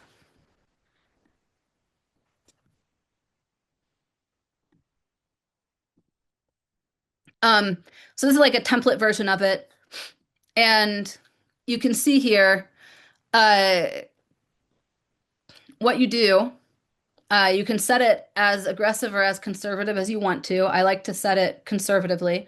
So here we have, actually, I've changed budget to equity because it doesn't really matter what your budget is. It matters how much money you need to pay back. So like on a $500,000 film, but we only raised 225,000 in equity. So that's what you have to pay back. Um, so you're looking at what is the net profit in that initial sort of TVOD window. If someone swipes a card and um, purchases or rents your movie. And obviously, purchases are more than rentals. I have a formula that I've used to come up with an average, but sometimes I'll put it down just a little bit. I'll be like, let's not say the average is going to be $7. Let's say it's going to be $6. And then let's not say 10% of our audience converts. Let's say 8% converts. I always tend to be like, let's go a little more conservative and see where we're at. And then you just start filling in, especially your actors, like those are going to be your main value drivers. And I will say actors hate this. They absolutely hate this because they don't love, I don't show it to them for that reason. But I do look at it myself to determine like, all right, can we justify our budget? Can we justify the equity we're raising based on the talent we've attached? And a lot of times, like the answer is no, and you have to go find other talent. You have to build your own audience. Like if you have a website slash socials, whatever for your company, you build that up. You can also look at partners. Um, so it has two tabs. I just showed on the slideshow the first tab. But yeah, you fill in all your numbers, you see where things are going, and then you're like, all right, well, I still have a shortfall of $151,000 that I'm not going to be able to pay back based on these numbers that I have. So who else can I get involved? A concrete example of this would be like, um, I mean, Cape Cod justified its numbers with just the actors. Um, But if it hadn't, if we'd needed more, we could have been like, oh, well, potential audience. We pull in all the actors and producing partners, current audience, and then we start to partner with people. One of those partners is the really famous Iranian photographer who took those promo photos for us. Like maybe we could partner with her to promote the movie once it's out. Then we can add her audience to this. So you're trying to build up, you're trying to find like where am I going to gather this audience from? Where am I going to gather the eyeballs from? And how many people do I actually realistically need to pay back my budget? And this, if you walk investors through this and you can kind of show them like, look, I don't know that we'll convert 8%, but we're going to try really hard to convert 8%. Every actor we've hired has a publicity clause attached to their contract, so they all owe us a certain number of whatever their main platform is, TikTok post, Instagrams, whatever. They kind of want to do that part of it anyways. A lot of them do. Some of them don't. And it's okay. Like you'd be like, oh, they owe us three or whatever. And then you tell them, you kind of hit them with this. So here's our audience builder tool. We're justifying our equity raise from this. Uh, but this is only uh, video on demand. This is only the video on demand payment window. There's the long tail of other licensing agreements, um, airline distribution. That's a really good one for independent films right now, especially foreign. There's a lot that's not on this chart that can be extra money to the production, but we're building our budget very conservatively just off of the eyeballs that we know that we already have or can get. That's the message to potential investors with this tool, and I like using it a lot. It's been very helpful and useful over the past couple of years. Because again, distribution is Wild West right now. It's changing rapidly, and it's really hard to predict. So this feels more um, controllable. It feels like you have some skin in the game, like you can do some legwork. Um, you can push it yourself, and it feels much more predictable. All right. So that's like basically the end of the webinar at this point. The nuts and bolts of each step. Um, you accept realistically where you are on that content value chain, and you start adding value like your life depends on it. Um, Part of that adding value is building that financing plan and that waterfall. And then you use those pieces to build your business plans, your FAQs, these pitch documents that you're going to use, and any of the creative ones as well. Get as creative as you want to, and then present it all, take it all to investors, start asking for pitches. Once you're at that point, once you have that much value and that much of your own skin in the game. Because one thing that I think happens with artists, I see this happen a lot, like either it's a weird relationship with money, and we can in the Q&A talk about money mindset if you want to, and talk about anything. But I see this weird relationship with money with artists where either they're like totally supplicant and thank you, please, please, I'm a charity case, please give me a little money, or like weirdly super entitled and just think money should drop from the sky because they have a great idea. But if you want to be successful, you need to start to learn how to take yourself seriously, take the film seriously, treat it like a business, and give respect to your potential investors and partners. They are partners with you in this venture. They're not your beneficiary. They're not your patron. Um, you're not their charity case. You're not their pet artist. You are partnering together to create something great. That's how you need to approach it. That's how you need to look at it. A couple things we haven't discussed. I'm just putting these out here in case people want to bring this up in the Q&A. Like the actual investment documents. How do you legally accept money? What it means to be a fiduciary. Like what do you actually owe to your investors? That's an important topic of conversation that's outside of the scope and not going to be part of the presentation, but I'd love to talk about it in the Q&A. And then also how to meet and talk to high net worth individuals. Like who are they? Where do you find them? That's something we can talk about as well. I have a quick. I'll throw this in the chat at some point. I'm struggling to actually see the chat and see my stuff at the same time. I think I just put it in the wrong mode, so I apologize for that. I have a PDF of these resources as well, but I wanted to really quickly, because a lot of people always ask me like, "Well, you were not a finance person. You didn't even like math. How did you learn any of this?" And these are some of my top resources in terms of books, these six. Uh, the the handout I'll share has a little blurb about each of them, but I want to point out two in particular, which are the ones that I would start with if I were just starting to learn about this and wanted to know more. I would start with the Independent Film Finance book. It looks like this. It's by David Offenberg. It's really short. It's written very much in layman's language. And it kind of walks you through a lot of case studies, and it puts it in like lemonades, like a lot of he uses the recurring image of the lemonade stand to kind of get you to just the very basics. Like this will kind of it's a quick read, and it's a really great primer to just sort of get you understanding how this all works. And then the second one, if I were just to start with two, I would start with this one, The Art of Film Funding, because this is entirely about alternative funding concepts. So like all that non-recoupable sort of creative um, uh, financing sources that aren't equity or industry financing and industry debt. And she has some really great creative ideas in here. It's by, what's her name? Oh yeah, Carol Lee Dean. It's great. The other ones are all great too, but again, if I were just starting and wanting to learn, I would get these two. And then other recommended resources, some of them I mentioned uh, in the presentation itself. Film Independent is a great source for looking up grants and other forms of soft money. The Film Collaborative, that's who I've used for fiscal sponsorship in the past. There's some hoops to jump through, but once you get approved, it's definitely worth it. They also have an ongoing grant list that they keep pretty current.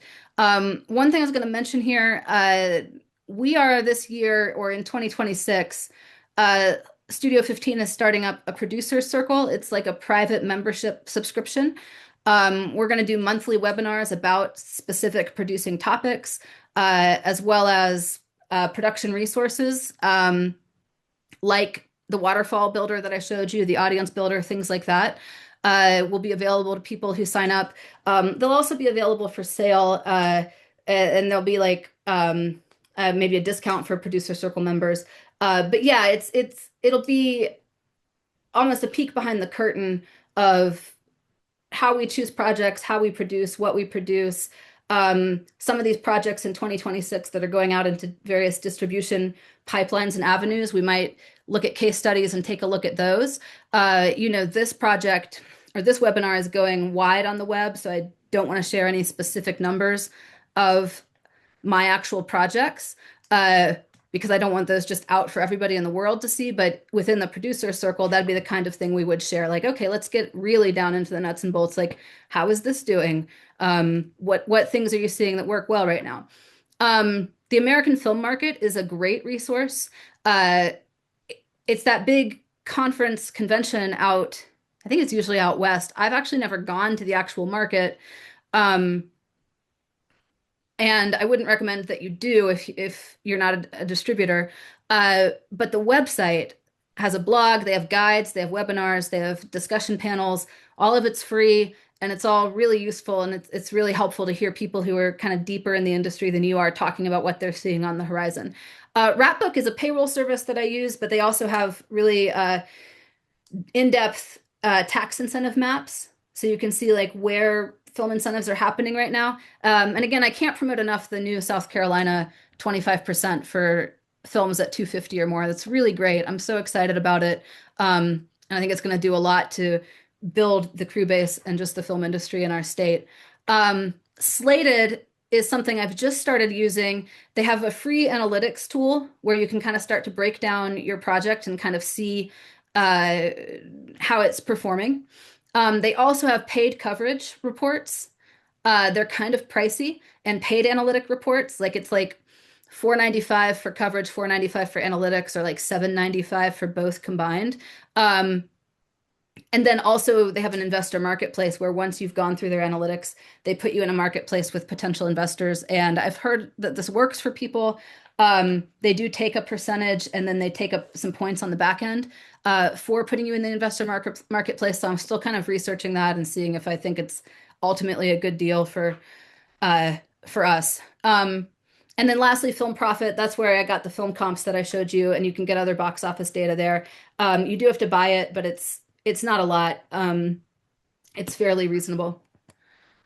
All right, let's see. Oh, and this is my email address. I'd love it if anybody who's on this sent me an email if you want further talks, further discussion.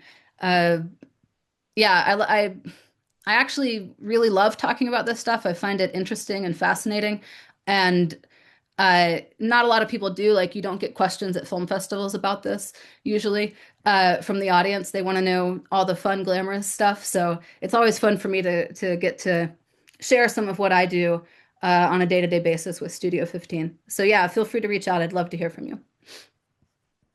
All right, Brett, Awesome. I'm stopping Thank the you. share and I'm going to pass it back over to you.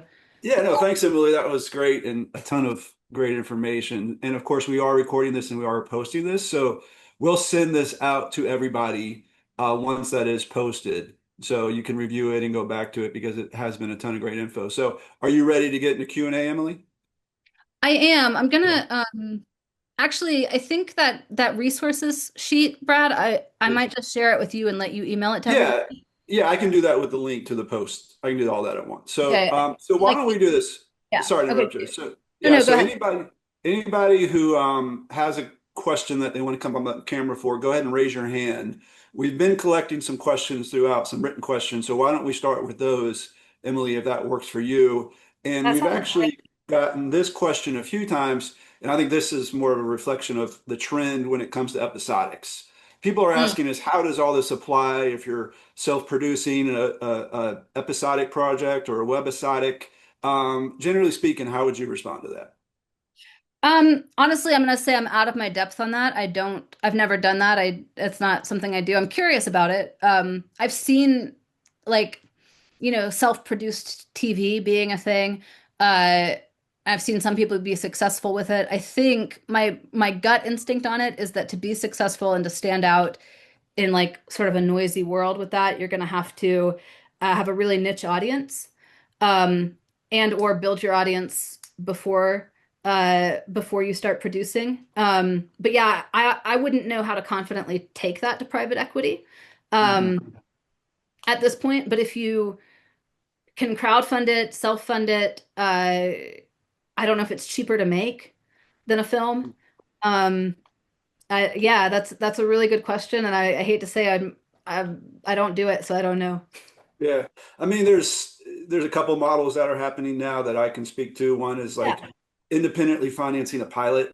The story is that the Runarounds, which is the program that's on Amazon right now, which is by Jonas Pate, who did Outer Banks, like that pilot was independently financed and then created some equity, and I'm sure that equity has continued through as it is was then picked up by Amazon. So like there is, Yeah. I think maybe a self-financed pilot that you're going to distribute through getting it picked up versus conventional ways, that would probably a lot of this stuff would apply.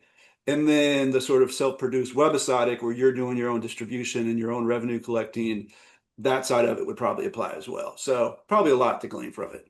Yeah. Yeah, I think a big key I would say here, whether it's a film or episodic or whatever kind of content you're trying to do, and I hate to call it content, that just like kills my soul, honestly. It feels like a knife through the heart. I want to call it stories and film because that's what it is. I'm sick of this content word.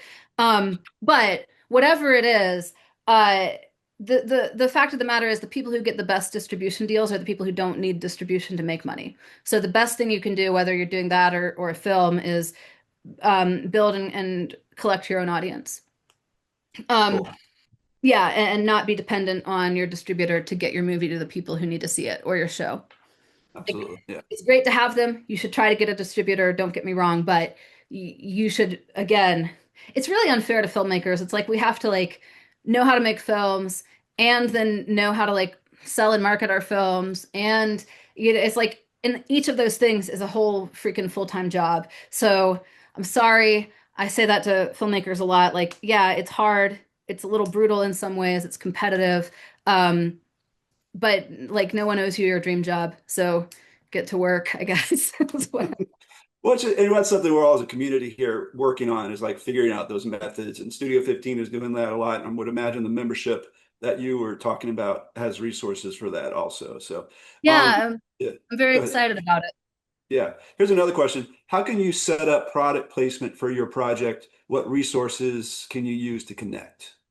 Okay, so I don't have that on the resources handout that I made, and I realized after looking at it, I was like, oh, I actually know a lot of companies that do this. Um, uh, I'll collect some and add them to the handout and then send it to you, Brad, so you can share it with everybody. Um, but a lot of times, like if you get someone attached who has any level of name, the companies will come to you. And especially if you get any kind of industry like trade write-up, like Deadline or Variety. So what happened with us on Cape Cod is we got a just an announcement in Deadline, and literally the next day in my inbox, because I was in the announcement as the EP, I had like 10 different companies trying to be the companies that gave us stuff, and we got like I mean, it's ridiculous the stuff we got. We got a car. And we had to give the car back. Like we got a car to use in the film. Um, we got all of our drinks. We got a lot of Vera Bradley and other like luxury. We got a so it's all this prop stuff, and some of it you do get to keep. Like they're just like, yeah, here we got like 30 suitcases, and we used like seven of them in the shoot, and then we were just handing out suitcases to people at the end of the shoot, like, here, have a suitcase. I have one in my closet right now. I'm like, I need to get rid of this. Um, but yeah, so that's one way, but then you can also be proactive and reach out to them. They're always looking for ways to get their products in visual media. Um, and I'll go back through my email and pull a bunch of those and send them out. And then also a lot of the one thing we didn't talk about at all is like packaging as part of the financing process. Because that's maybe like a next step or a next level. I think people need to really focus on sort of getting these fundamentals right of non-recoupable and then recoupable. Um, but a lot of these agencies where that the actors are at, like CAA, WME, whatever else, they have an independent financing arm and also a product placement arm. So if you're getting their actors in the project, you can then talk to them about financing and talk to them about um, like product placement services and what kinds of things you can get for the movie. Cool. All right, here's another question from Dr. Faith Kindle. If you've done a lot of the research you've talked about and have a lot of these materials, how do you get into the room with these high net worth people? Yeah, yeah, that's always the question. Hmm, I'm trying to think of good examples for how to do it. I'm trying to give a good answer here. Well, first of all, um,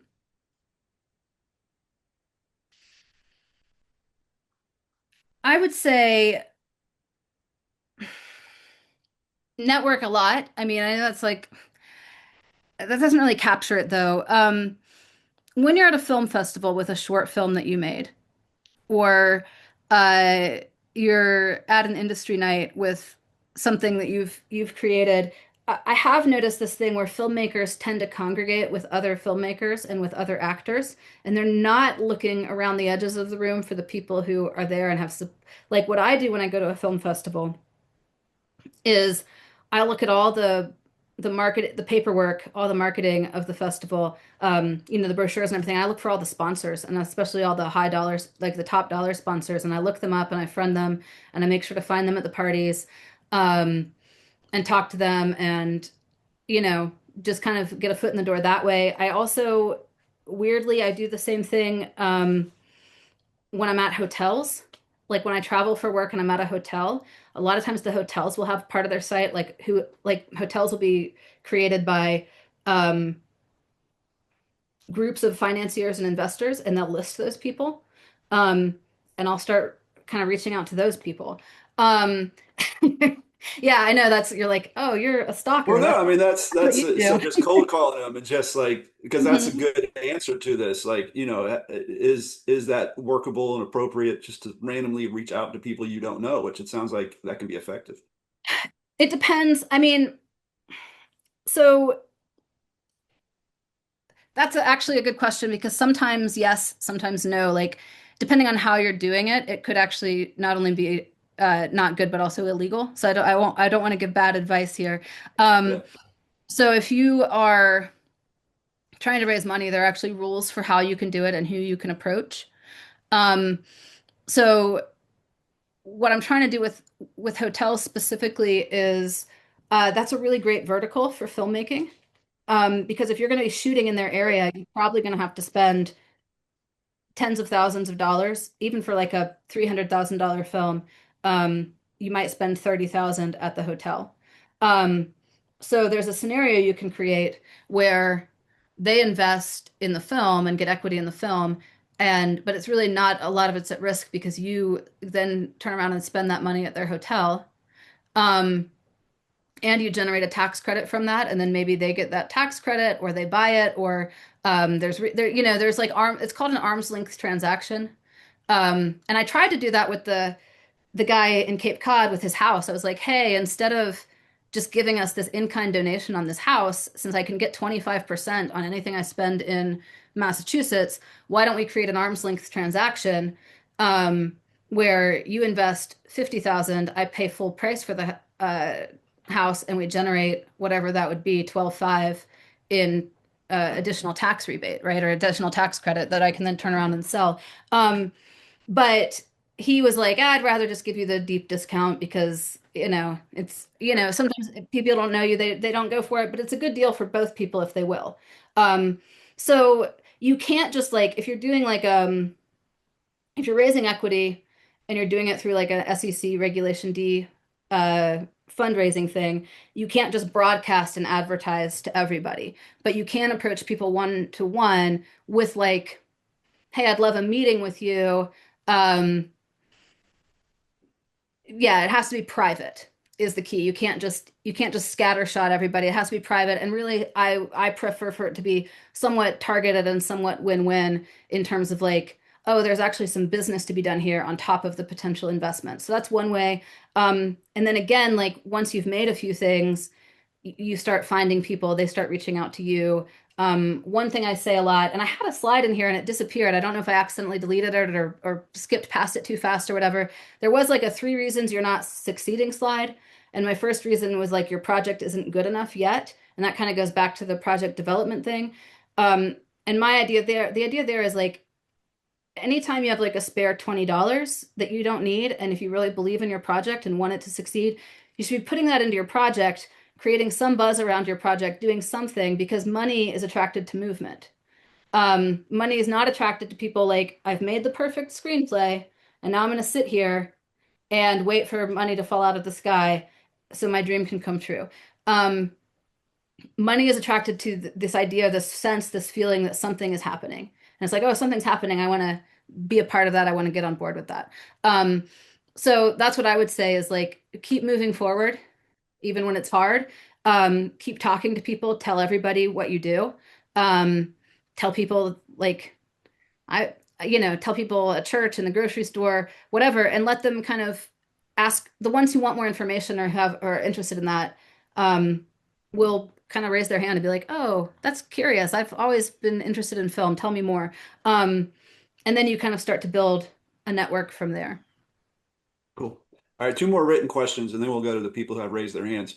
How do you feel, Eric Deal asks, how do you feel about equity crowdsourcing, including, I guess, the website Republic? I don't know that one. That might be relatively new, but I don't know that one either. I've seen WeFunder. I've seen there was another one for a while. I think it's awesome. I think it's really great, and I've never done it. Um, I tried to do it one time and was not accepted. I think their threshold for um, the audience, the built-in audience that you already have, is fairly high a lot of times, or at least this was like 6 or 7 years ago when I tried to do it. Maybe it's become more ubiquitous now and there's more competition, but there was only like one or two people doing it when I tried to do some equity crowdfunding. But it's cool because like the way that works, just so you know, is like I don't want to get too in the weeds here, so I'm trying to think how to do this without doing that. Um, every way to raise money has like a regulation associated with it with the SEC. And most film fundraising happens with Regulation D, which allows certain things. And every regulation allows you to do certain things and takes away certain things. And it could be frustrating. It's like, but I want to have 35 non-accredited investors. Um, and I want to advertise or whatever it is, so you got to be careful. And when you get the paperwork in place and you're talking to people, you can talk to your attorney about how to stay in the lines there. But the regulation CF, which is the regulation crowdfunding that allows people to do equity crowdfunding, allows you to take all non-accredited investors at smaller amounts, and then it becomes one entity. So like the crowdfunding platform creates almost again like the fiscal sponsorship, like a umbrella or a bubble, and then all the money on that waterfall. It's not like you're keeping track of 1,000 people who you owe money to. All of the money, if if they're everything you crowdfund together equity wise results in like 20% of your budget, their cut goes to the crowdfunding platform, and then they're in charge of distributing it according to pro rata according to who's put in what. And that's like not on your plate at all. If it was like you having to keep track of every $500 whatever, it would be a nightmare and not worth it. But it's really cool the way it's set up. And I think it's a great option. Yeah. I think it's kind of cool. And I do think it's sort of I hope it continues and grows actually, because I know there's several companies that have done interesting things with it and turned it into even a whole business model. gotcha. All right, and then did you build those templates or buy them? And I guess you built them, and those are going to be part of the services you're offering with Studio 15 subscription. Yeah. Yes, yes. My business plan, just totally honestly, I've read a bunch of business plans. I bought some.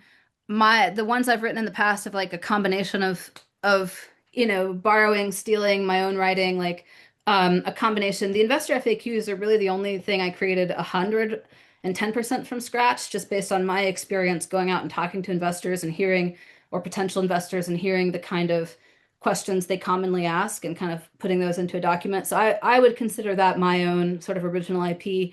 The other tools are like variations on things I've seen out and about in the world, that I recreated myself, or and I've a lot of them I've added my own twist to, or my own formulas to, my own out like yeah, like how do I calculate like what an audience is going to be worth, or how do I, run the balance sheet for a waterfall. So I've added my own stuff to it for sure, but yeah, there's stuff out there all over the place. It's like, yeah, choosing what you're going to use and where to find it. Um, and a lot of it is paid, or, um, but again, even the paid stuff usually isn't cost prohibitive. But yeah, the tools that I use that I've created for me will be, yeah, a part of the producer circle, and part of the stuff that we offer to people who join. Cool. All right, let's do some in-person questions. So Douglas Stark is our first one. Douglas, I'm going to bring you up as a panelist, and then if you will, oh, you just brought your hand down. Did you? Raise your hand again, Douglas, if you want to be. All right, we're going to go to Lisa. So All Lisa, I'm going to bring you as a panelist, and then if you will turn your video and audio on and ask Emily your question. Okay. Thanks, Emily, for all of this. This is awesome. I'm up in Raleigh, North Carolina.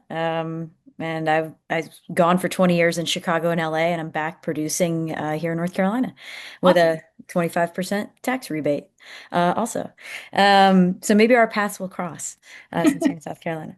Um, I'm actually producing 6 1-hour episodes of TV. So the episodic question, my proof of concept that we produced in Charlotte, is serving as a test case, as a use case for this, if folks are interested in talking about episodic.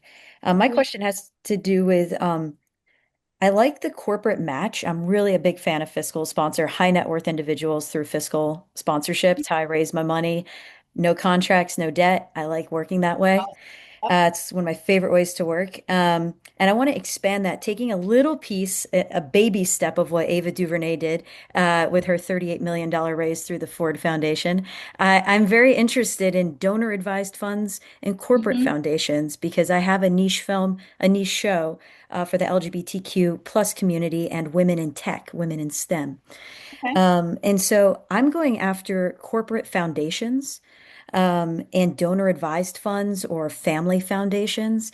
And Yeah. I'm tapping into my donors on my proof of concept because they're high net worth folks who may have those connections. But I'm trying to think of different ways to get past the gatekeepers, Mhm. especially for family foundations. And there's our donor advised funds.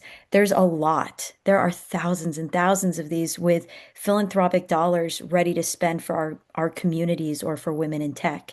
And I'm trying to find a way past the gatekeeper, open to any ideas if you've Yeah, unfiltered. that's a really good question. Mm.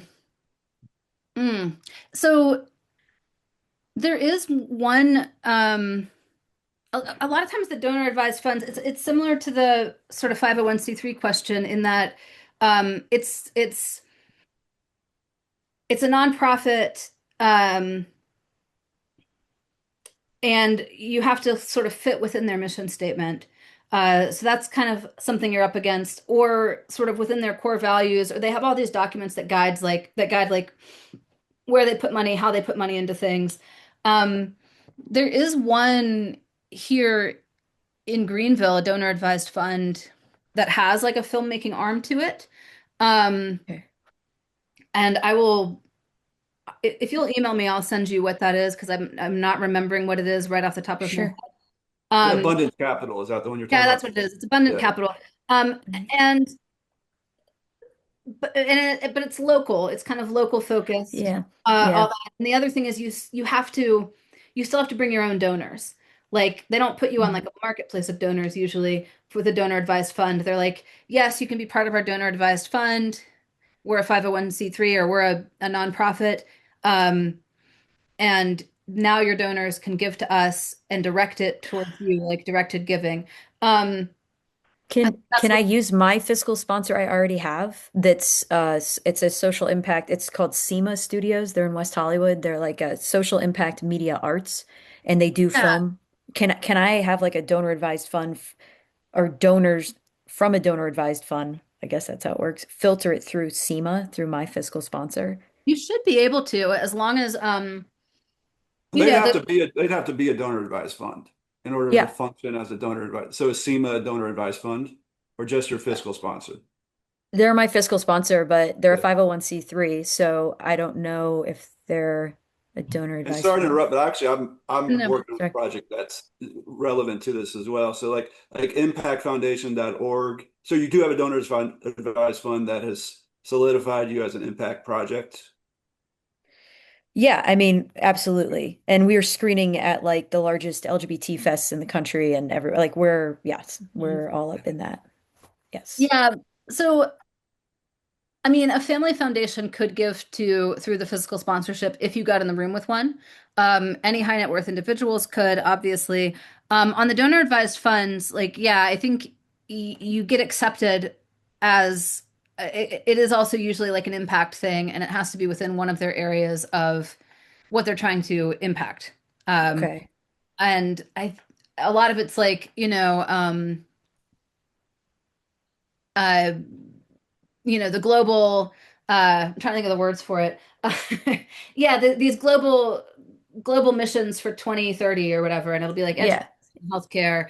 Um, sure. and as long as your project fits within one of those like equality impact kind of areas, a lot of times they'll say yes and let you do it. Okay. But the thing is, like, in my experience, at least the ones I've dealt with or talked to on the donor advised fund side, um, they're working on building up their own base of donors, but a lot of times they're wanting you to bring in your own donors. And again, it's the same thing as fiscal sponsorship. There's not really a difference between the two, except maybe you're seeking like bigger donations, more high net worth individuals, Yeah, family that's foundation. right. Then it's a very similar concept, and Yeah. um, just maybe two different donors, target It's audiences. yeah, it's just higher donors as opposed to like getting high net worth folks to do $5,000 or $10,000. Can I get a foundation or a corporate foundation like Right. Lenovo Foundation for women in tech? Can they Right. do something that's more substantial? And it's Yeah. trying to get to those folks. But and also usually those people can also give to like the foundation. Their requirement is to give to a nonprofit. These Right. are their charity dollars, their nonprofit dollars. So they could give it whether it was through fiscal sponsorship or through a donor advised fund usually. Um, just as long as you have some kind of umbrella organization that is giving them the tax letter of like this was made to a nonprofit. Okay. Um, Okay. yeah, again, like I said before, we do more like again comedy commercial films. We don't do as many impact films. So Yeah. I haven't dug into it too much, though Okay. the way we got the Cape Cod movie, same but different, uh, is because of Mina represent. It was like a representation thing. Like, oh, we've got a really diverse cast that you don't often see playing roles that they don't often play, like comedic roles. Like, there's a lot of Iranian filmmaking is actually kind of having a moment right now. There's a lot of really great films coming out of Iran um, that are kind of killer, um, but they don't have a lot of comedies there. So this is like a different kind. Yeah. This Yeah. is Yeah. Yeah. yeah, they have a lot of poetic and drama and really some beautiful filmmaking happening. And this is like, and the writer director Dahlia is just very passionate about this idea of like, we can be more than one thing. We can be funny. We can be irreverent. We don't have to always be like, we're sad. Right. Right. Right. So I understand. I'm the same that's way kind of where we about. went. That's where we went with it was Okay. yeah, we're doing representation, but also in like a genre that is underrepresented in this community as well. Okay. Cool. I won't take up any more time, but I appreciate No, it. Thank you so much. yeah, Yeah. I'll send you abundance, but also look into a couple other things if you email me. Yeah, Okay. impactfoundation.org is a good one. They're like almost 1 billion in funds that they operate with a year. So if people aren't familiar with donor advised funds, it actually is a really cool tool here. It's like an IRS sanctioned way. They're basically venture capitalist firms that can give as tax deductible contributions. They actually you get a revenue by doing it that way, but that revenue has to go back into the donor advised fund and be used for other projects that have been deemed impact That's projects. that's right. That's But right. That's so right. like so to your question about getting through the gate, having a donor advised fund already attached to a project becomes intriguing. So like, but I mean, because I've had to do it and trying to get in those family foundations, like Yeah. it is another sort of challenge to do it. But Yeah. it's good that people are aware if their project qualifies, which a lot of independent film projects do, that that is an option. So, That's awesome, Brad. I'm going to bug you, Brad, about family oh, absolutely, foundations. yeah, yeah. No, yeah. It's always good to talk more about Right. it. Yeah. No, I should say one more thing on that. Just as a quick clarification that I forgot about, because you're right, Brad. That's the one thing. Um, in a donor advised fund, it is not, it's a great source of funding, but it's not non-recoupable funding for your project. Like they do take an equity stake. Um, Hmm. their donor gets the write-off. They take an equity stake, and then if they make money, they put that back in the pool to give to other projects. So it's a cool That's model great. where the film That's can give awesome. back, obviously. It's, Yeah. Just yeah. calculating it, remember to calculate that as a kind Yeah. a different kind of equity, but a kind of equity and not a non-recoupable source. That's like good equity to me instead Yeah. of Oh, mitigating yeah. the risk of wealthy investors, which I don't like going that route. Anyways, that's a different story for another day. Yeah. Um, okay. Well, thank you guys. I appreciate it. Really. Yeah. It's nice to meet you. And then those donor advised funds, they don't take much. They take like 3% or something. So like In it's terms not of, bad. Yeah. in terms of, It's a lower amount of equity or a lower Yeah, amount so like of well that's just their fee for it going through. So yeah. oh, like they're they pass whatever throughs you put through. in, they get like 3% administrative fees, so That's great. That's very yeah. low. Okay, cool. Yeah, All absolutely. right. I'll let you guys go. Cool. Now I'm trying to take Thank it you. back to oh there you I'll go. do All that. right. So now we're gonna go back to Douglas. Sorry about that, Douglas. So you are now a panelist, maybe. Golly, there we go. Okay. So if you'll turn your camera on. There we go. Hi, can you see me? Mm-hmm. Yeah. And you can hear me, obviously. Okay. Hi. Uh, Brad, Emily, thanks so much for the presentation. Um, I have two questions. One, can you discuss a little bit more about the collection account management piece? And really, what I'm trying to understand is when you do go out to investors in any capacity. Uh, uh, the idea of taking somebody's money, I would want to be able to present in such a way that, I have some sort of, fiduciary arrangement. I have some sort of arrangement that has integrity. I want to be able to show that and how I can best show that, whether it's, the vehicle that you putting the money into, literally like a bank account or an escrow account, etc. I will be able to show that I'm responsible in that way. Secondarily, can you speak to um, any kind of I want to say letters of intent or relationships that are that you can show. So, for instance, with distributors, talent, key personnel, key crew on your movie, if you can be able to say, "Hey, if you could show me that you have a letter of intent, you have some sort of like interest in this project," that you could then go back to investors and say, hey, this person is interested. Here's a letter of intent. Something that is just short of an actual agreement. Could you speak to that as well? Yes. So this is a super layered question. But yes. So and it kind of goes back to what we're talking about with like that holding pattern, you're keeping everybody in. Because just like investors or potential equity investors don't want to put their money in when you've got 5 years of development to do, actors also don't want to attach themselves to a project that's a year out, 2 years out, 3 years out, whatever. So Well, let me break it down first because you asked about the CAMA first. So that's something that happens at the end. Like you don't sign that agreement until you're in distribution because the distributor takes a piece, and we don't know what all those percentages are going to be until you're at that moment of signing the paperwork for getting your movie out into the world. But from the beginning, you want to start plotting like what that's going to look like and planning for it. And the reason those are so great, again, is it does create transparency and accountability for potential equity investors. So just them knowing that you're willing to set that up and have that done and that be done is a big plus in your column. It helps you because, before you produce a film, uh, typically you set up an LLC, a specific LLC to produce the film. That limits investor risk, that limits your risk. Uh, I don't want to overstate that because a lot of people think like, oh, I have an LLC, I can do whatever I want. There's no liability that could incur to me. That's not true. Just like if you signed like a waiver, an injury waiver, but then someone was negligent, you could still sue them. It's just kind of saying that like you do have a box of protection, but you could still act unethically or negligently, and you could still get in trouble for doing that. But it limits it's an LLC, a limited liability company. It limits that liability or what can actually fall back on you, and also what can fall back on your investors. So that's a risk mitigation thing. So you start that LLC, but then you get into this position where films are making their money back, and now that timeline for recoupment keeps getting extended and extended. Like there are things happening in distribution, like clips licensing and gifts and like just weird stuff that coming out of the woodwork everywhere. And suddenly some films are making money like 10 years on, 12 years on. Um, you don't want to be in charge of that for a decade or more.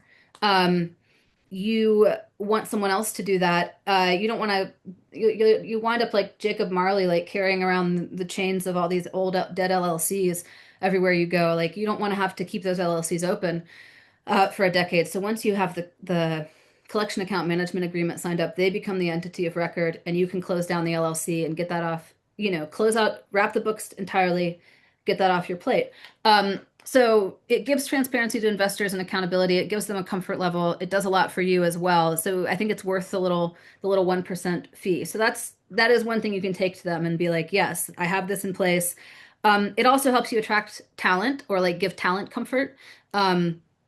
For the same reason, because a lot of times talent, especially if they're agreeing to work on a low budget film, like on Same But Different, we had Kevin Nealon and we had Joey Lauren Adams, and they were working for, lower rates than what they would normally take. But it's like, well, if the film does really well, we've put in deferred payments, we have a CAMA, you get to look at it and sign off on it before, it kind of it helps you attach and actually attract talent that maybe is above your pay grade, so to speak. So that's another thing a CAMA does.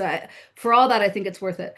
Um, Letters of intent are sometimes wonderful and sometimes like not worth the paper they're printed on, as people are just like, oh yeah, sure, I'll do that if it ever happens, and they're not maybe thinking that it will. Um, so similarly with investors, you want to start lining up your really key attachments like closer to the end of that development cycle rather than at the beginning, so that and that's why it does feel like the Braveheart scene, because it's like, okay, please stay with me, please stay with me, please don't leave this little huddle we formed. We're about to go into battle, I promise. The moment's almost here. Okay, now. So yeah, I mean, I think they're worth getting. I think it's worth talking to whoever, but always have like 10 contingency plans, because like someone is going to drop out or get a better job, or and you can never build your entire plan on like one person. Um, or if you do, you have to be really sure you have that person. But yeah, like the biggest thing with investors is just never overstate it. Just be like, okay, we have a letter of intent from this really cool actor, and if schedules work out, he's definitely going to do this. And we also have interest from this person. Like just kind of showing the quality of talent that is interested helps. It's not a guarantee. But it does again show that movement. All right, you're talking to other people, you're moving, the project's going forward, you're doing your work, you're doing your legwork. One of the questions I have in the FAQs is like, because I got this question so much from investors, potential investors, and at a certain point I would like in my brain I'd get a little offended by it until I kind of started to see um, what the question was really about. And the question was, do you have anything invested in this project? And I'd get all like bowed up and like huffy and like not really not in front of them, but in my brain, I have a poker face, so I would always just like, whatever. But in my brain, I'd be like, what are they talking about? I'm blood, sweat, and tears. I got so much sweat equity in this thing and a real equity and years and this is so freaking hard. Do they not know how hard this is? But what they're actually asking is, do you have any skin in the game? Because if you have skin in the game, you're going to stick with it. And if you don't have skin in the game, it'll be really easy for you to walk away. You'd be like, oh, well, that didn't work. Next. So that's where you prove that section of, and there's a section like that in the business plan too, but in the FAQs or the business plan, that's where you show them like, man, I've done so much legwork and I've got 80% of this thing locked up between debt, this, that, and the other, and my first couple equity people. I just need that last 20%. Yeah, I've got stuff invested in this. Here's what it is. And you sort of outline what it is. So yeah, and I think letters of intent can be a part of that. Like I've assembled this team.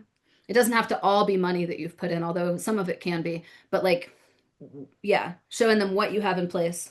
Yeah, and similarly, can you have some kind of I don't know something memorialized, not necessarily an ironclad agreement with distributors or you know uh, you know what I'm saying? Yeah, yeah, you can definitely get so that's where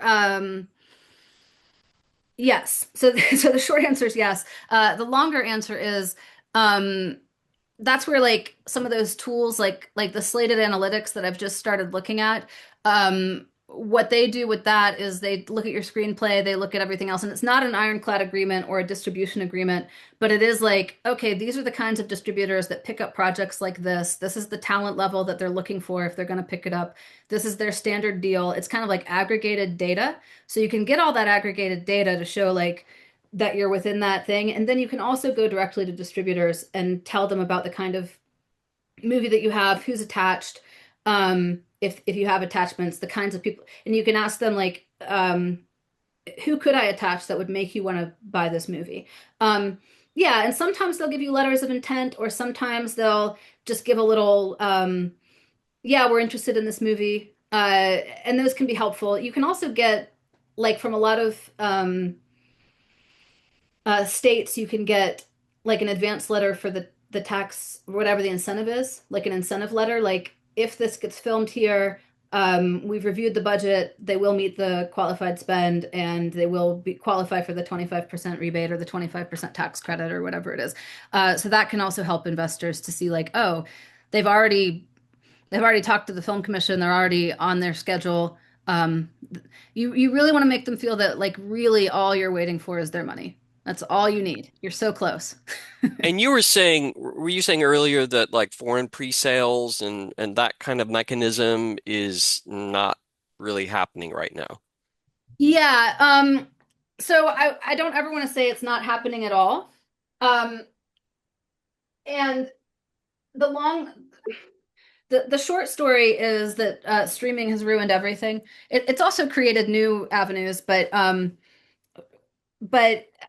it used to be that foreign um, TV stations and secondary markets and such had a certain budget every year to just spend on American films, American stories, and there was a huge market for them. And those budgets have just shrunk because so much comes out on streaming and it's available everywhere kind of instantly. So they still do buy projects. Um, but they don't usually buy them in advance or give an advance guarantee. So what used to happen with pre-sales, it's not like they literally bought the project from you in advance. They gave you one of those letters that you were talking about, and they're like, yes, based on the screenplay, the genre, the actors that are attached, when this comes out, we will buy it for $10,000. And that might be Germany. And then Sweden would say, we'll buy it for five. Like none of these were like a lot of money, but there's like 300 territories, and you would pre-sell as many as you could and then take all of that to a bank, and the bank would lend you 80% of the value of those agreements, that you then pay back when the film's done. So there's still risk there, like things can happen, the film might not get done. It's still a loan, but it's a loan backed by the asset of these pre-sale agreements. That has like 90% dried up for independent films. Like studio films still do it this way. The big films still kind of have their leverage there, but there used to be a big market there for independent films, and it's because their budgets have shrunk and they just don't have as much money to spend in advance. Now, once they see the movie, they may still buy it, and often they do, and then you get like an upfront licensing fee and then a split of the back end with like every territory you sell in. But it used to be a way to finance yourself to get to set, and now it's more just a distribution pipeline at the end of the process. So that's why I'm saying like some of these other creative financing sources, these alternative creative uh, ways to get these non-recoupable funds can be super helpful for you in attracting equity. It's also helpful. One thing I didn't say is it's helpful to get these non-recoupable funds because you mentioned the bank account, the escrow. A lot of times, the way the business plan is set up is like you don't spend a penny of investor money until you've reached X% of your budget or until you've reached all of it or whatever. Um, so it's sitting in escrow, and then if the film doesn't happen, they get it back. These non-recoupable funds are yours, and you can start spending them to move your project forward, and you can start spending them in development, and free and clear. So that's helpful too. It can help keep you moving as you're still waiting for equity. Thank you. Cool. Appreciate it. Sure. All right. And then we just posted the resource documents that sorry, trying to get you out here, Doug. All right. Okay, there you go. We just posted the resource docs on the chat that Emily had mentioned. All right, so we've got questions from Ben, and then Michelle, if you still have a question, we'll come to you in a second, and then Chris, and then we have a couple of written questions. So maybe if we want to get through some of these pretty quickly, Sure. Emily. So Ben, I'm bringing you up. I'll streamline it for the next few, Brad. Only if it's streamlinable. It is. All right. All right, Ben.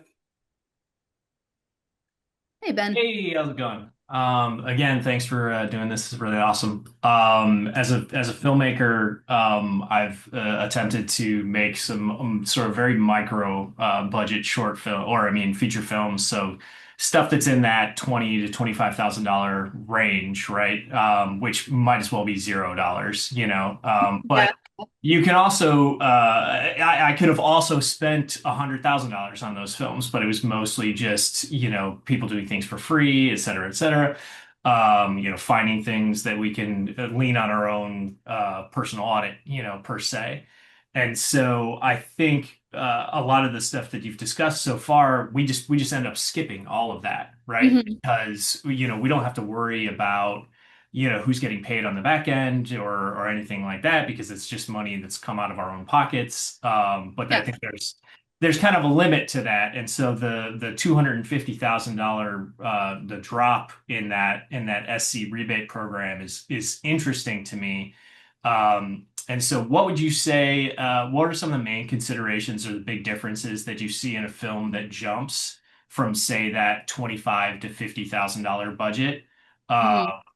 Up to something that is more that $250,000 or $300,000 budget. As far as, all right, now we have to take the consideration of like how successful this film is going to be on the back end. So like like I said, what are maybe top two or three, like I need to make sure my film has X, Y, Z before we're moving forward. Absolutely. Um, yeah, so I would say the biggest jump, so we started out, my husband Chris and I started out with, first of all, those micro budget feature films. We did our first feature for 7, our next one for about 12 or 15. That was all crowdfunded or out of our own pocket. A lot of people doing favors, working for free locations.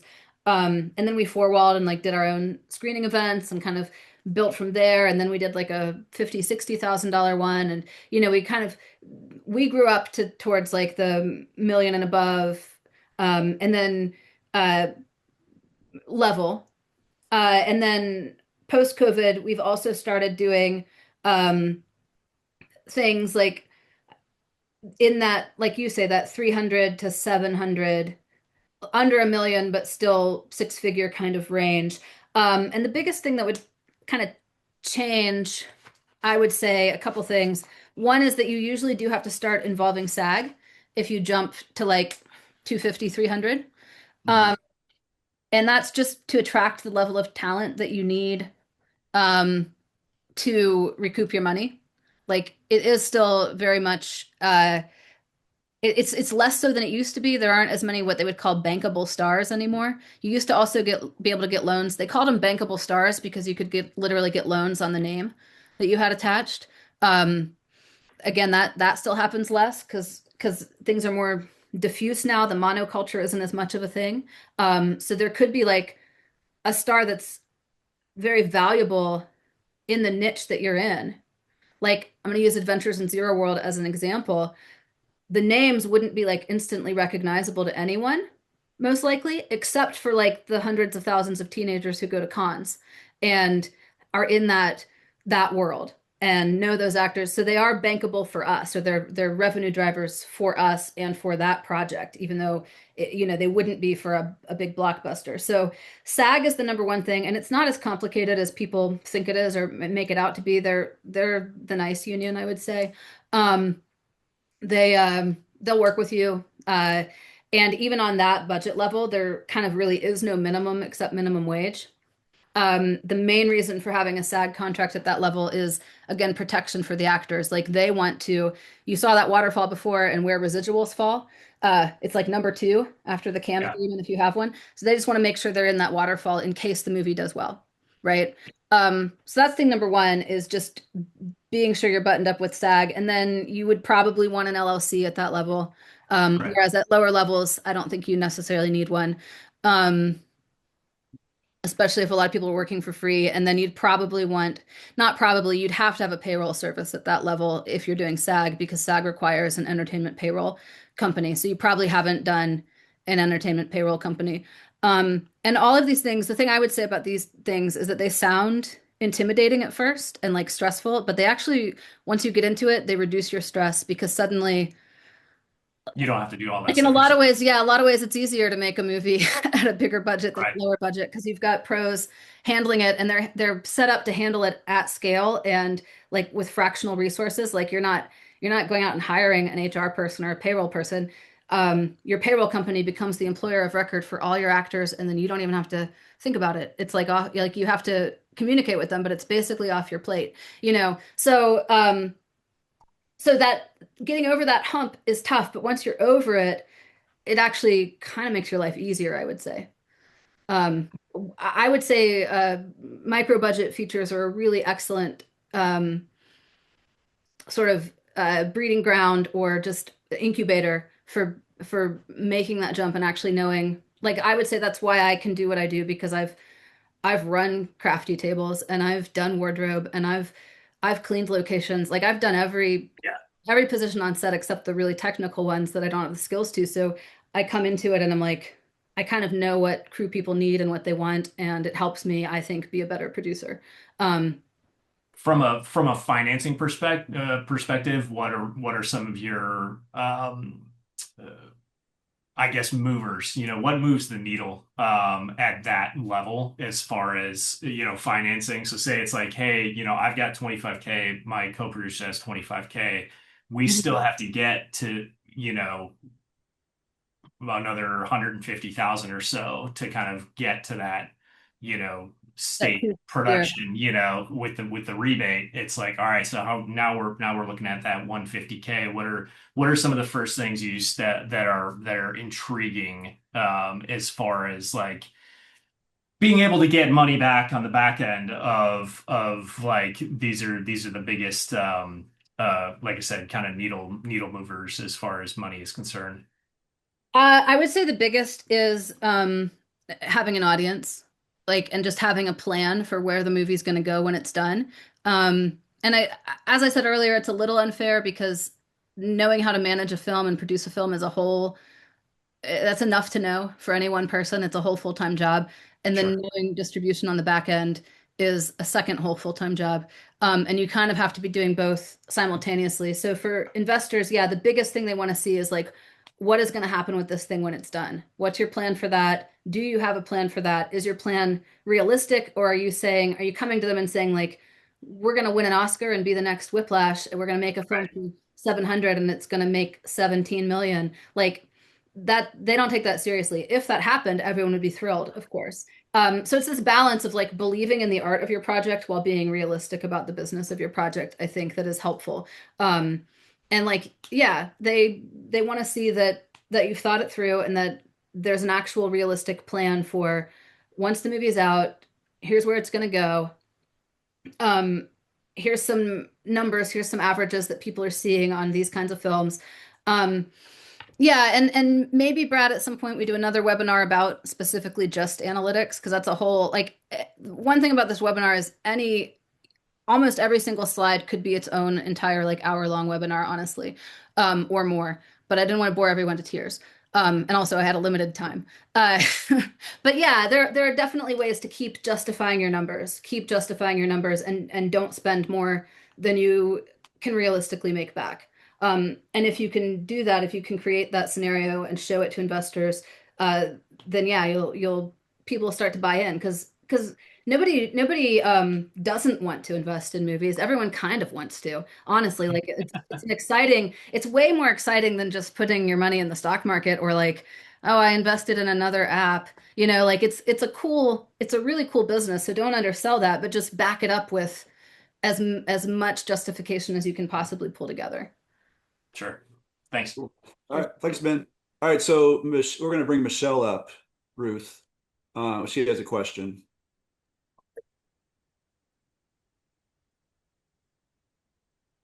Hey. Hey, everyone, can you hear me okay? Mhm. Great. All right. Hi. So I wanted to say thank you guys for hosting this webinar. And thank you so much for providing interpreters. I really appreciate having the access to this. It's not often that I get access. I get denied quite often. So this has been a really wonderful experience. Um, and thank you for the things that you've mentioned in this presentation. I'm already aware of quite a few of them. Um, so that's been great.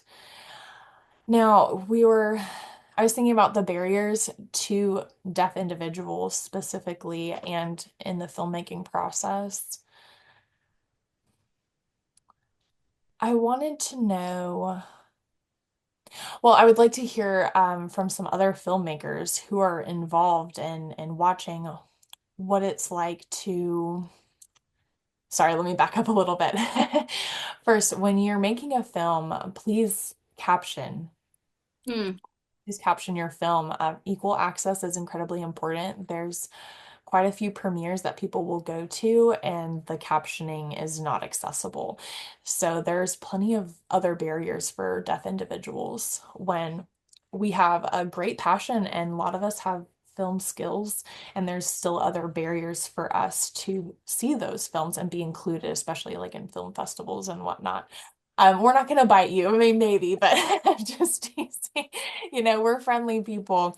I don't want anyone to be afraid of us. So, but I was curious, and something that has bothered me in my 30 years now of being in the industry. I wanted to hear from you guys, and maybe anyone else might have something to comment in the chat, is why are people afraid of an honest story? Why are people afraid of story writing that is from deaf individuals? And why are filmmakers afraid of having an honest deaf person approach them for an audience, but other stories are being picked up that are not written from deaf people? So I really wanted to understand from your perspective and see if you have any feedback why there might be that fear or ignorance involved, or if there's maybe an assumption. I wanted to see if that could help me become better in how I'm preparing for meetings or connecting with people in the community or people who are not in the community or some people without it. So what are your thoughts on that? Yeah. Um, so first of all, great to have you. I'm very grateful you're here. I think it's fantastic. And I would say I've learned a lot about the deaf community because, full disclosure to everyone, Abby One of these RASL interpreters is my sister. And she gets very passionate about this stuff and the same sort of thing, like this lack of access or this lack of um, just opportunity. And I think what I would say is just honestly, it's like I can't imagine, frankly, how hard it would be because it's hard as a fully hearing person who did a PhD, master's and PhD in English literature and was a teacher. It's a communication based uh, medium, right? You're going out to people um, to talk to them. And I think it is ignorance and just people being ignorance and also people just kind of being lazy. Like they want things to be easy, to be the quick thing to do, right? And everyone wants that, you know, it's not uncommon. It's human nature. It doesn't make them bad people, but I'm sure it can be incredibly frustrating, discouraging, everything else. I will say, there, you know, I have been encouraged to see um, but more deaf representation in TV shows and films in the last like 5 to 10 years. Maybe I just notice it more now because my sister, that's what Abby would say the same thing, Michelle, because she would be like, I was like, oh man, aren't you so excited that Coda won the best picture? And she was like, it was not realistic. She was clearly not a child of deaf adults, you know, whatever. I was like, but it's putting to me, it's like it's baby steps though. Like you can't expect people to get it absolutely perfect if they have zero familiarity with the world. So I think to me, any familiarity with the world is a little helpful. And then maybe the next step from that is like, okay, we've normalized it to like see this culture and see what's interesting and different about it. Now let's dig a little deeper and see what it's really like or what some of these stories got wrong. I think it's like scaffolding. Like you have to have at least just the normalization or the visual representation first, and then again, I'll, like the Cape Cod movie. I keep calling it the Cape Cod movie, the same but different. You sort of have to like get people used to seeing a certain kind of character or a certain kind of community in film, and then you can be like, okay, but you always see them this one way as like some tragic victim or you know they're oppressed or whatever. Now let's see them in a comedy because there's lots of funny stuff that happens and like people they're all full humans and the deaf community is they're all full humans too that have so many different kinds of stories. They're not all one thing. Um, and I think like, yeah, I don't have a total answer for you except like, um, yeah, I'm sure it's very frustrating and very difficult. And I think like, I don't know. Well, I don't know why I just did this, Michelle. I don't know any ASL at all. I should. Abby yells at me all the time about it. Um, but yeah, we should talk more about we should talk more about this because I do think it's important and I think it's a beautiful community that that would show beautifully on screen. Like I think watching ASL is really fascinating and a beautiful thing.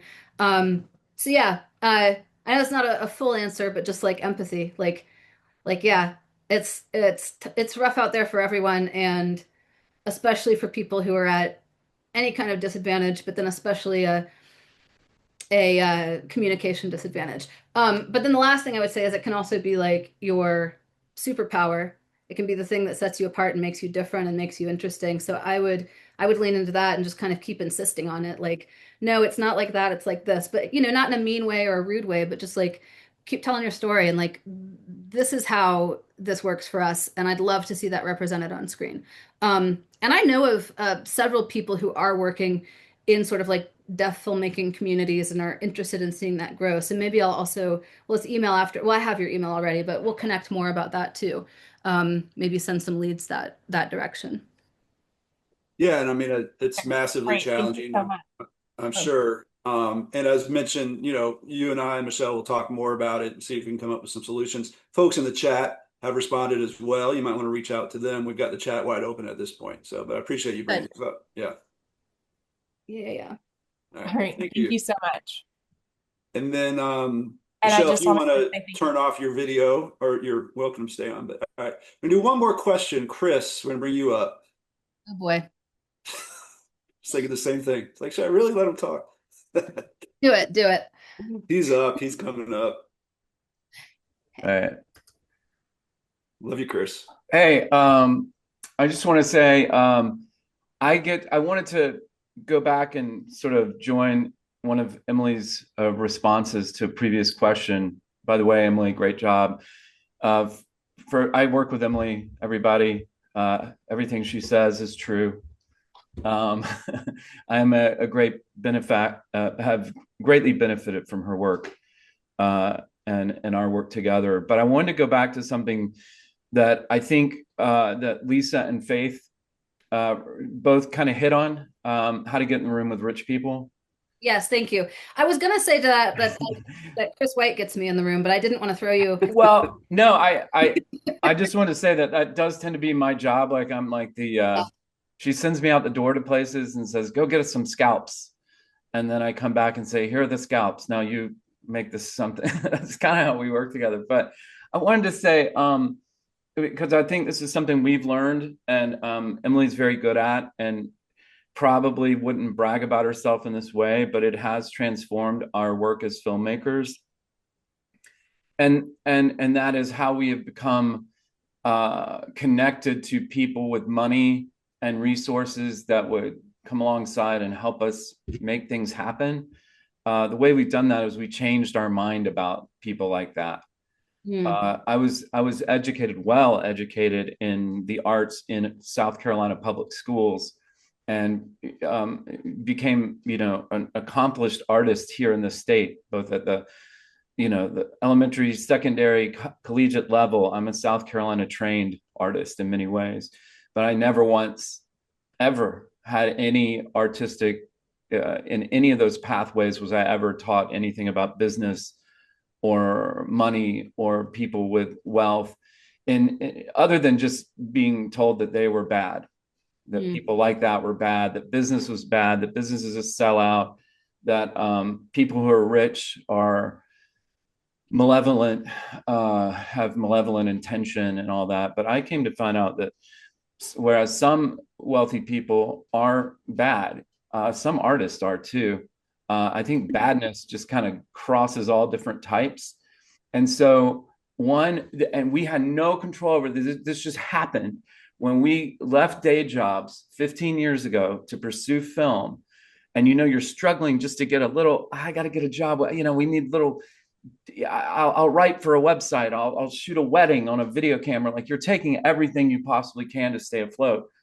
I got this job working for a wealth management company, like people that manage wealthy people's money. And my job was simply to stand in the corner with a camera while they did professional development. Like, they learned things about being wealth managers.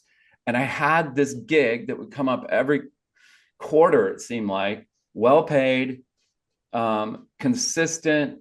And I would go to this place and I learned about rich people. I was like one of the wealth management people, learning about the dynamics in families and entrepreneurship and what that looks like, and even the concepts of high net worth people and where they put their money and why. It was like I snuck in behind enemy lines and found out what those people were like. And that education, which I think would be invaluable, we're going to do some of that with a producer circle, talk about that and our thing that we're doing with Studio 15. But that is something that I think every filmmaker, every film producer here, if you're not already actively pursuing knowledge and understanding how wealthy people, and I don't like calling them rich people. We're not looking for rich people. We're looking for wealthy, connected, generous, I would say entrepreneurs, people who are in business and are trying to make business happen. Those are the people we're looking for. But on top of that, I would say, other than just kind of learning how people like that think, and that's been very helpful for us, the other thing is, we only become friends and business partners with people we like. We have never been in a situation where we went in and met with somebody about investing in a film. We walked out and go, God, I don't like her. Do you like it? No, I don't like her. Well, let's take her money and still make a movie with her. No, we just run for the hills. We won't hang out with people that just don't seem nice, that aren't fun to talk to, somebody that you would dread calling, someone with a boorish personality that you don't like. We don't do business with them. And what we found is that there's plenty of awesome, interesting, fascinating, kind people that also have money and are interested in film investing. So I would just, again, I'm just going on to what you initially said, Emily, as far as getting in the room. You just have to change your thinking and change your behavior. And most of us are really good at finding cool film people to hang out with or go get a drink with and commiserate with.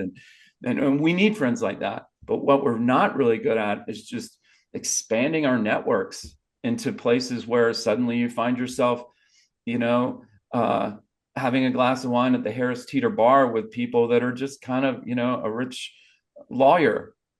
And suddenly that turns into a conversation about finishing funds for a movie we're working on. Those kinds of things, that's just what you have to do. If you're going to get into the rooms. We have rarely gotten into a room. We've often just found ourselves in a room and we're like, whoa, I think we're in a room now, So Yeah. that's all I wanted to add. Yeah, I think just to piggyback on that super quick, because I know we're really running out of time, but that again could be a whole module or a whole thing that we talk about. And I did touch on it a little bit, but this webinar was mostly about how to be ready Yeah. when you do get in that room. Yeah. Like how to not mess it up. Yeah. Like if someone says yes to a meeting with you, they're interested and it's yours to mess up at that point. And I know, and I've messed it up plenty. But a big shift, and I've also talked throughout this about shifts in thinking. A big shift was between like, ooh, money is evil and bad, I'm an artist, to money is an amoral tool. Um, and it's a game and it's a system. And like any game or system, it can be learned, it can be mastered. And people who have learned how to master it and are good with it actually have a wealth of resources for you that aren't financial. I've just coming from a place of humility, I've made tons of mistakes as a producer. And often my biggest supporters and my biggest fans have been the people who my mistakes have affected the most. And because they're entrepreneurs and they're like, oh man, let me tell you about one time I did something so stupid in business. Here's what it was. And like, that's really the kind of people who tend to partner on movies, are people who want to see good stuff and interesting stuff happen in the world or often in their community. Like they think it'd be really cool for their town to have a movie happening. Um, so so yeah, don't think of high net worth individuals, wealthy individuals as some separate species from you who aren't motivated by the same things that you're motivated by, because they're not. They're motivated by love of family, excitement, wanting something cool to happen, wanting human connection, wanting relationships, wanting to have some meaning in the world, like to put something out in the world that outlasts them. There's all kinds of motivations. And they're right there in there with you. And that's hugely important. I'm glad you brought it up, Chris, because yeah, it's meant. And I don't mean to give you one more book, but if you're going to do a third book, I would do this one, because this actually is about investing from the standpoint of an investor.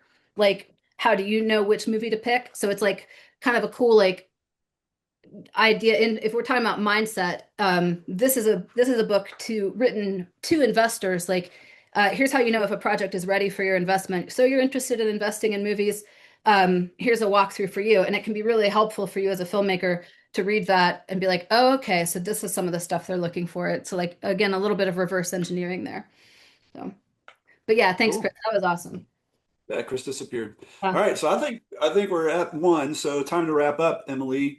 Thank you so much for this. It was incredible with a ton of great information, and this is something we're all looking for as independent filmmakers, is to try and figure out how you have that key thing, the financing, the capital. Yeah. So thank you, and thanks everyone for being here. We'll email you the post, or the video once it's posted.